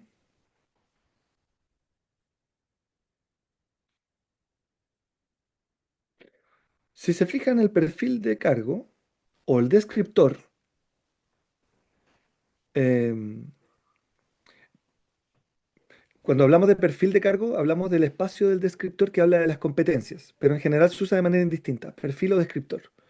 Es una herramienta organizacional fundamental que no solo sirve para la selección de personas, porque la selección de personas como una herramienta estratégica para el desarrollo organizacional necesita los perfiles de cargo, pero también sirve, como decía el video ahí, para, por ejemplo, establecer caminos de desarrollo de un funcionario o funcionaria, ¿no? Y sirve también para conectar o para formalizar el trabajo colaborativo. Es ahí donde está la clave para el trabajo en equipo. Si entendemos que el trabajo en equipo no es una cuestión natural, sino que más bien se debe intencionar, y se debe intencionar desde ciertas capacidades, competencias personales y una disposición al trabajo en equipo, ¿no es cierto? También hay ciertos elementos estructurales, perdón, organizacionales, que tienen que estar dados para que esas personas trabajen de mejor manera en el contexto, en el equipo. Y uno de esos elementos es el perfil de cargo. No es exclusivo, pero es importantísimo dentro del trabajo en equipo. Lo que decía ahí me parece súper importante. Es como que muchas veces nos pasa que nosotros no tenemos idea de nuestro perfil, ni mucho menos tenemos idea del perfil del de al lado. Y lo que se genera con eso es que entonces hay poca claridad del rol. Y cuando hay poca claridad del rol, la posibilidad de colaborar, sin que eso signifique que yo me estoy metiendo en la parcela de trabajo del otro o que alguien se está metiendo en mi parcela y está afectando mis propios resultados, aumenta, ¿no? Y si eso aumenta, estamos hablando de contextos que son disfuncionales para el trabajo en equipo, porque disminuyen la confianza, disminuyen la colaboración y la cooperación con un sentido de certeza en términos de que, oye, colega, o oye, equipo, yo sé que aquí, que este ámbito de responsabilidad lo podemos hacer juntos o lo debemos hacer juntos porque es más fácil, es más eficiente, es más sustentable. ¿Se fijan? Entonces, la claridad del rol es fundamental para el trabajo en equipo y que esta claridad del rol esté establecida en un descriptor de cargo como herramienta organizacional colabora muchísimo o es un elemento de soporte organizacional súper importante para fortalecer el trabajo en equipo. Ahora, ¿podemos tener los perfiles de cargo de la noche a la mañana? Sí, no, sacar. No, eso no es así. Es un proceso. Porque acuérdense, y eso es súper importante, los perfiles de cargos hay que actualizarlos permanentemente. Em, entonces, es un proceso que se debe iniciar o es un proceso al que hay que darle valor y que se debe ir actualizando y que hay que iniciar, ¿no?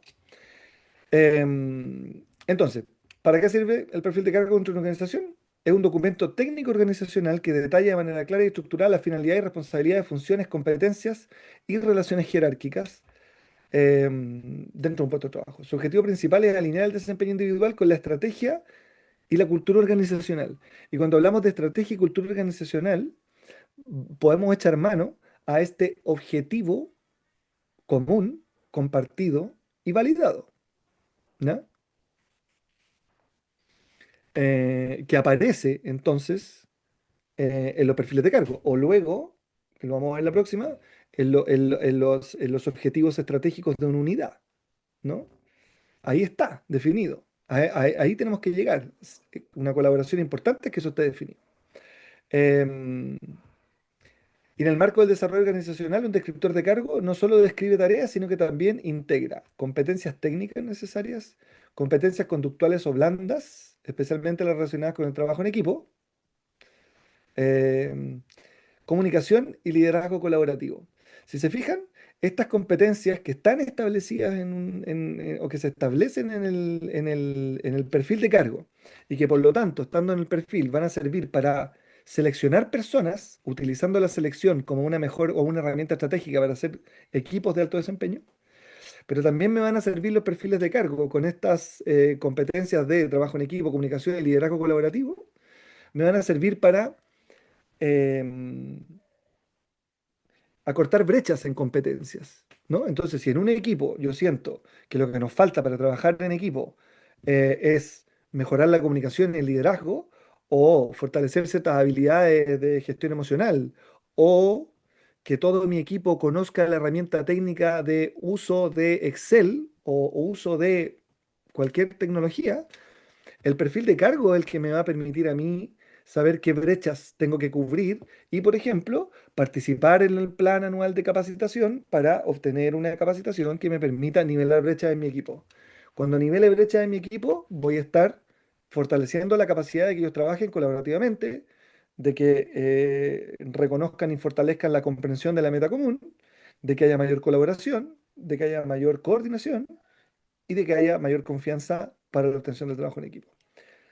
A ver si me explico. No sé, ustedes me dirán si esto, si estamos de acuerdo, si se entiende y si estamos de acuerdo también. Entonces, funciones de un descriptor de cargo para el trabajo en equipo. Entrega nuevamente claridad de roles y responsabilidades. Perdón. Fomento de la interdependencia. En el fondo, los roles o el perfil de cargo establece formalmente también con quiénes debo colaborar, o quiénes me supervisan, o a quiénes superviso. ¿No? Entonces, si todos tuviéramos idealmente, ¿no? Perfiles de cargo y supiéramos o tuviéramos este nivel bien organizado, no habrían conflictos respecto de, oye, esta es mi pega, ¿no? O yo hago esto, o por qué hiciste esto tú si lo hago yo, por ejemplo, ¿no? Entonces, sé que estoy siendo un poco burdo, pero en los ejemplos, pero usted es para dejar claro esto. El perfil de cargo también establece una orientación al logro colectivo. ¿Ya? Porque integra objetivos individuales y los objetivos de la organización, porque los perfiles de cargo se hacen en base a estas metas de valor público que tiene una unidad o esta meta de valor público que tiene el municipio. Desarrollo de competencias para el trabajo en equipo, ya lo hablamos, porque permite establecer brechas. Transparencia y gestión del talento. Facilita procesos de selección, inducción, capacitación, evaluación de desempeño y planes de carrera. En la evaluación de desempeño también eso es clave, ¿no? Tener claro y formalmente establecido qué es lo que me mide. Ya.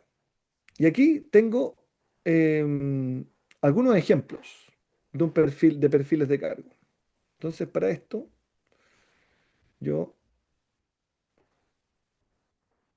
nos queda poco tiempo, pero quisiera ver con ustedes em, por lo menos uno. ¿Se ve mi pantalla todavía, no? ¿Se ve mi pantalla?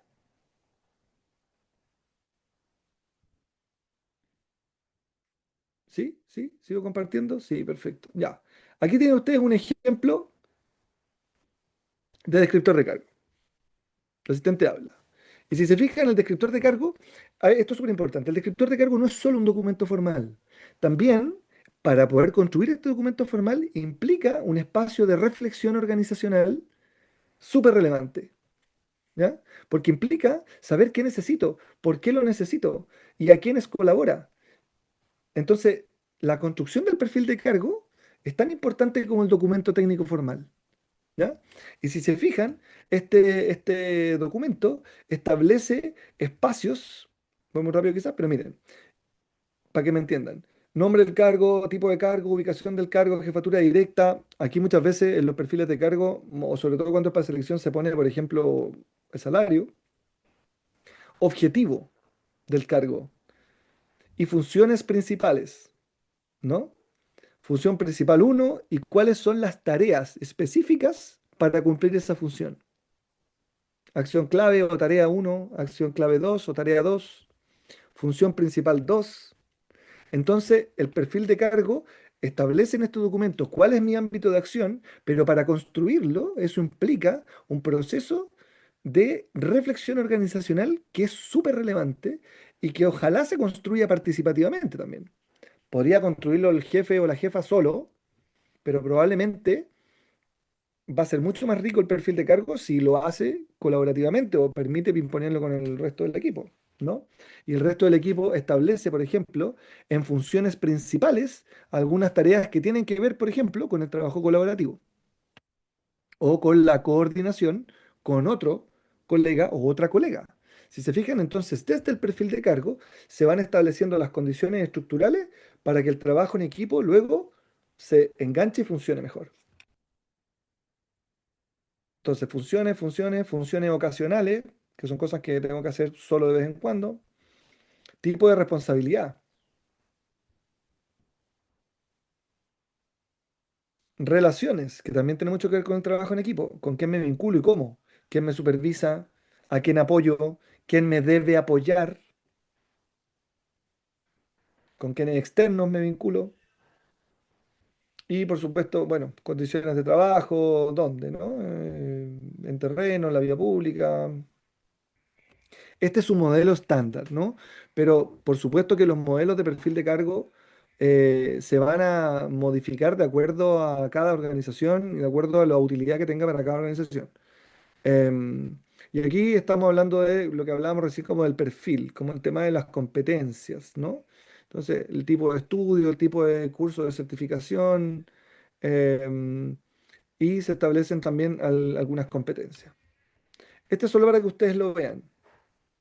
Y aquí les voy a mostrar, se sigue viendo mi pantalla, ¿no? Aquí hay otro perfil de cargo, que es un perfil de cargo del servicio civil para la alta dirección pública.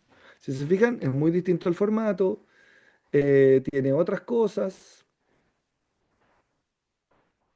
funciones de descargo las describe de otra manera, es bastante más extenso.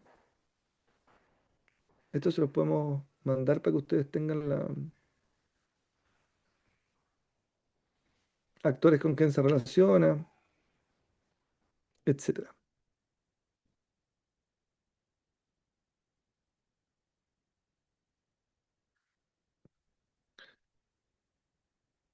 Ok.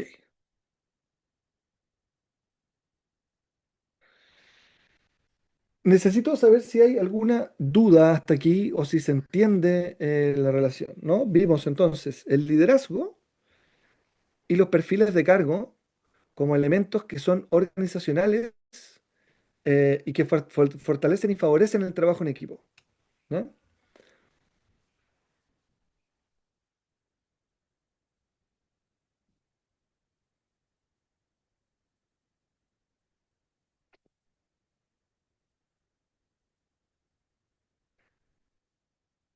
Ahora, ¿hay alguna duda respecto a eso? Porque les voy a pedir, eh, Teresa, sí, dale, te escuchamos. Profesor, no, no tengo duda.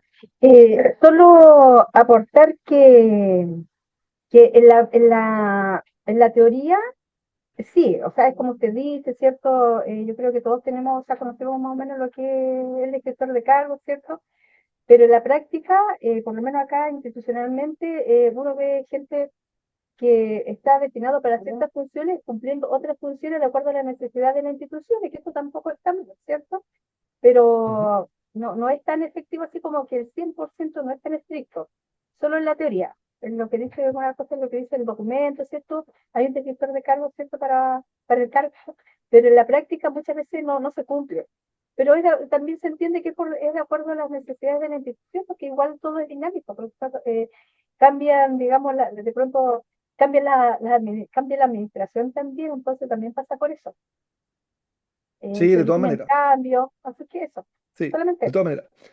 Lo que quiero dejar dicho es que en el fondo tener y contar con perfiles de cargo y actualizar los perfiles de cargo, y no solo con el documento técnico formal, sino que cada unidad o cada equipo haga esta reflexión organizacional y formalice de algún modo en un perfil de cargo eh, qué hace cada uno, cuál es la meta de mi trabajo, cuáles son las personas con las que me vinculo, y eso se formalice, es una dimensión organizacional que favorece notablemente el trabajo en equipo, ¿no?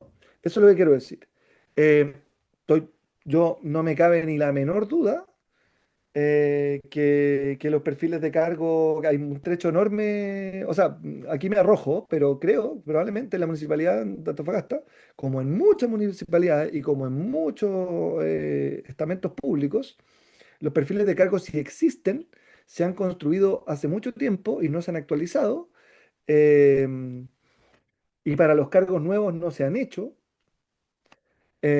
Sin embargo, pensando en el trabajo en equipo y en cómo se tienen que generar contextos organizacionales que los favorezcan, no puedo dejar de resaltar que el trabajo de reflexión y crecimiento y aprendizaje organizacional que pueda tener un equipo o una unidad o un servicio respecto de la construcción de perfiles de cargo es tremendamente valioso si quiere proyectar lógicas de trabajo en equipo.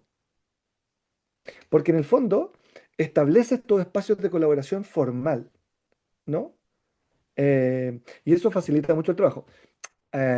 Estoy hablando del piso, no del techo. Yo puedo tener perfiles de cargo actualizados, perfectos, diseñados, eh, súper bien, participativamente y no tener ninguna capacidad de generar trabajo en equipo, porque no soy capaz de comunicar la meta, porque no soy capaz de establecer un buen equilibrio entre la meta y las relaciones humanas, o porque no hemos sido capaces de generar conflictos, o sea, de gestionar conflictos. ¿Te fijas? Pero tener perfiles de cargos es una dimensión organizacional que facilita mucho. Ya, eso es formalmente. Pero ahora creo que es súper importante, y aquí les quiero dejar el ejercicio que les voy a recomendar o les quiero pedir, que es parte del trabajo también con el que vamos un poco a evaluar todo esto, es que cada uno haga el ejercicio de saber si conoce o cómo conoce su perfil de cargo, su perfil de cargo. Entonces, no sé si, a ver, voy a intentarlo yo, pero para no, se lo vamos a mandar por correo también. Les vamos a mandar, lo vamos a dejar en el chat ahora, a ver si Rosa me ayuda con eso. El mismo formato que vimos ahora, em, se lo vamos a mandar por correo también, vacío, para que cada uno de ustedes, en un ejercicio personal, haga su descriptor de cargo. Por lo menos en la dimensión que tiene que ver con objetivos, eh, funciones y tareas. Hasta ahí, ¿no? Objetivos, funciones y tareas. Personalmente, se los vamos a mandar y usted en un espacio que tengan, bueno, ¿cuál es el objetivo de mi trabajo? ¿Cuáles son las principales funciones? Y para lograr estas funciones que yo me establezco, o que me establece la organización, que en el fondo que se basen en lo que ustedes hacen normalmente, vayan completando tareas. Si pueden llegar más allá, e ir descubriendo también o ir definiendo un poco también más abajo de la del formato que les vamos a enviar, súper. Pero nosotros nos contentamos con que ustedes hagan una definición de cuál es la meta de su cargo y las principales funciones. Si no sabe cuáles son sus principales funciones, o si las tiene que pensar mucho, o si no está claro en que si eso no es, o esto lo hago sí con este, pero ya, esa es precisamente la experiencia que queremos generar, ¿ya? Va a ser súper importante que lo sepa, ¿ya? Porque luego, más allá de lo formal, será súper importante que este ejercicio reflexivo dentro de su unidad de trabajo lo haga y luego lo comparta para poder establecer la brecha, la brecha. Después entonces será súper interesante cuando usted complete este trabajo, lo comparta con sus compañeros. Por ejemplo, Teresa, entiendo que tú trabajas en el juzgado de policía local. Sí, Ya. Por ejemplo, hay más compañeros del juzgado de policía local acá. Cada uno hace su trabajo individualmente y después va a ser súper interesante que puedan compartir sus perfiles y sí, mirar profesor, exacto. qué tanto ¿Sabe conocían qué? el uno del otro. Claro, O qué tanto, o me, se van a sorprender cuando digan, oye, pero eso que tú dices que haces ahí, que lo hago yo también. O a lo mejor hay una tarea que no se han dado cuenta que la están haciendo todos. Y de pronto, claro, pensando en la coordinación, en establecer roles, sería bueno que se centralizaran uno. Estoy inventando, ¿no? Pero el ejercicio de análisis respecto de lo que cada uno sabe de lo que tiene que hacer ahora va a ser súper relevante, sobre todo cuando lo haga y sobre todo cuando lo comparta con su equipo. sí, sabe, me hizo mucho sentido lo que se hace en las minerías con la mejora continua. Que tienen a una Ah, persona, ¿cierto? Una persona destinada, ¿cierto? A que trabaje en mejora continua y tiene reuniones digamos, con los supervisores, con distintos estamentos, y como algo más, es como más personalizado. sí, pues. Eh, Estoy súper de acuerdo. Mira, en general, y eso es un desafío que se abre para la administración pública enorme, desde mi perspectiva. Podemos estar de acuerdo o no, pero las empresas privadas, como la minería, o en general las industrias privadas, estas dimensiones del desarrollo organizacional la tiene súper clara. La tiene súper clara. Y la tienen altamente estructurada. Y en general tiene procesos de acompañamiento muy alto también.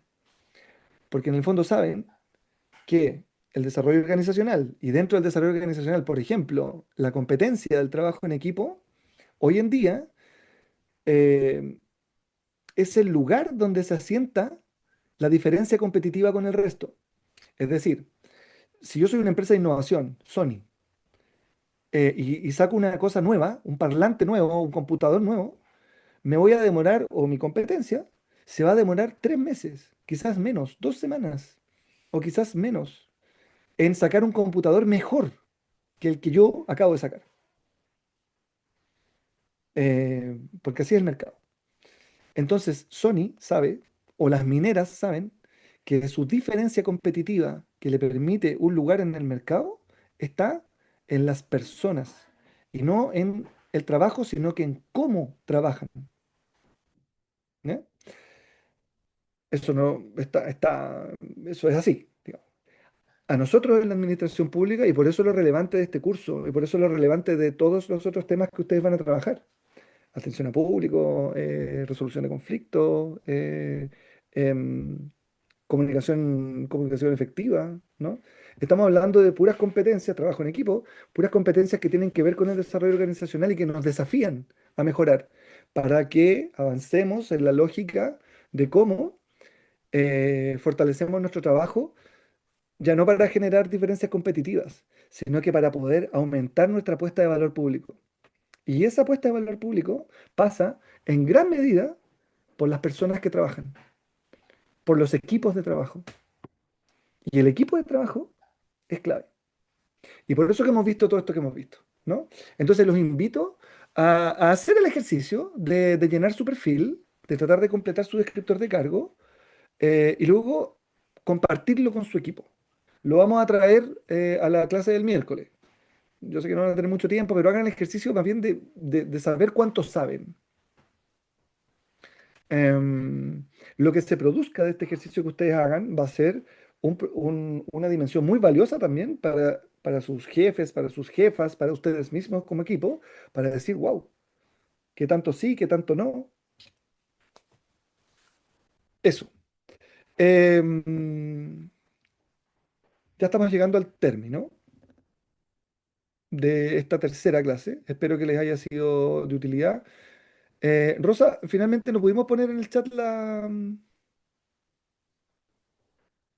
No, no se puede juntar al chat para que lo vamos a enviar al correo, pero Ah, vamos a perfecto. redactar la explicación para que lo hagan correctamente. Al tiro lo vamos a enviar, terminada la Ah, clase. perfecto. Ya te lo agradezco. Bueno, eso, les dejamos esa invitación al ejercicio para que después lo envíen a contacto, Rosa, a contacto Prodem. Sí, al mismo correo que reciben las notificaciones de los links de las clases. Perfecto. Al mismo.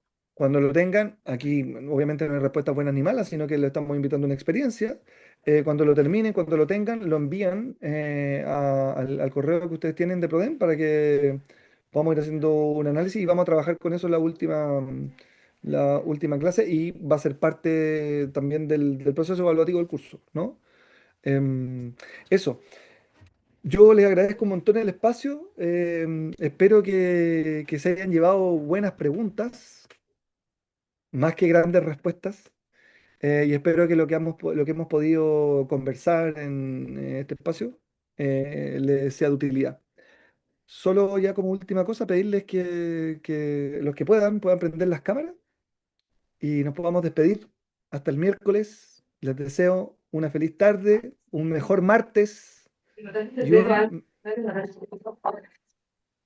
y los esperamos el miércoles con todo el entusiasmo y la disposición. Al valor de la patente. Muchas Te lo digo, gracias. en tu correo también. Chao, profe, gracias. Nos Que vemos. les vaya muy bien. Hola, compañeritos. Adiós. Suerte. Chao, chao. Chao, chao, que Chao, estén muy chao. bien. Chao. Chao, Ginita.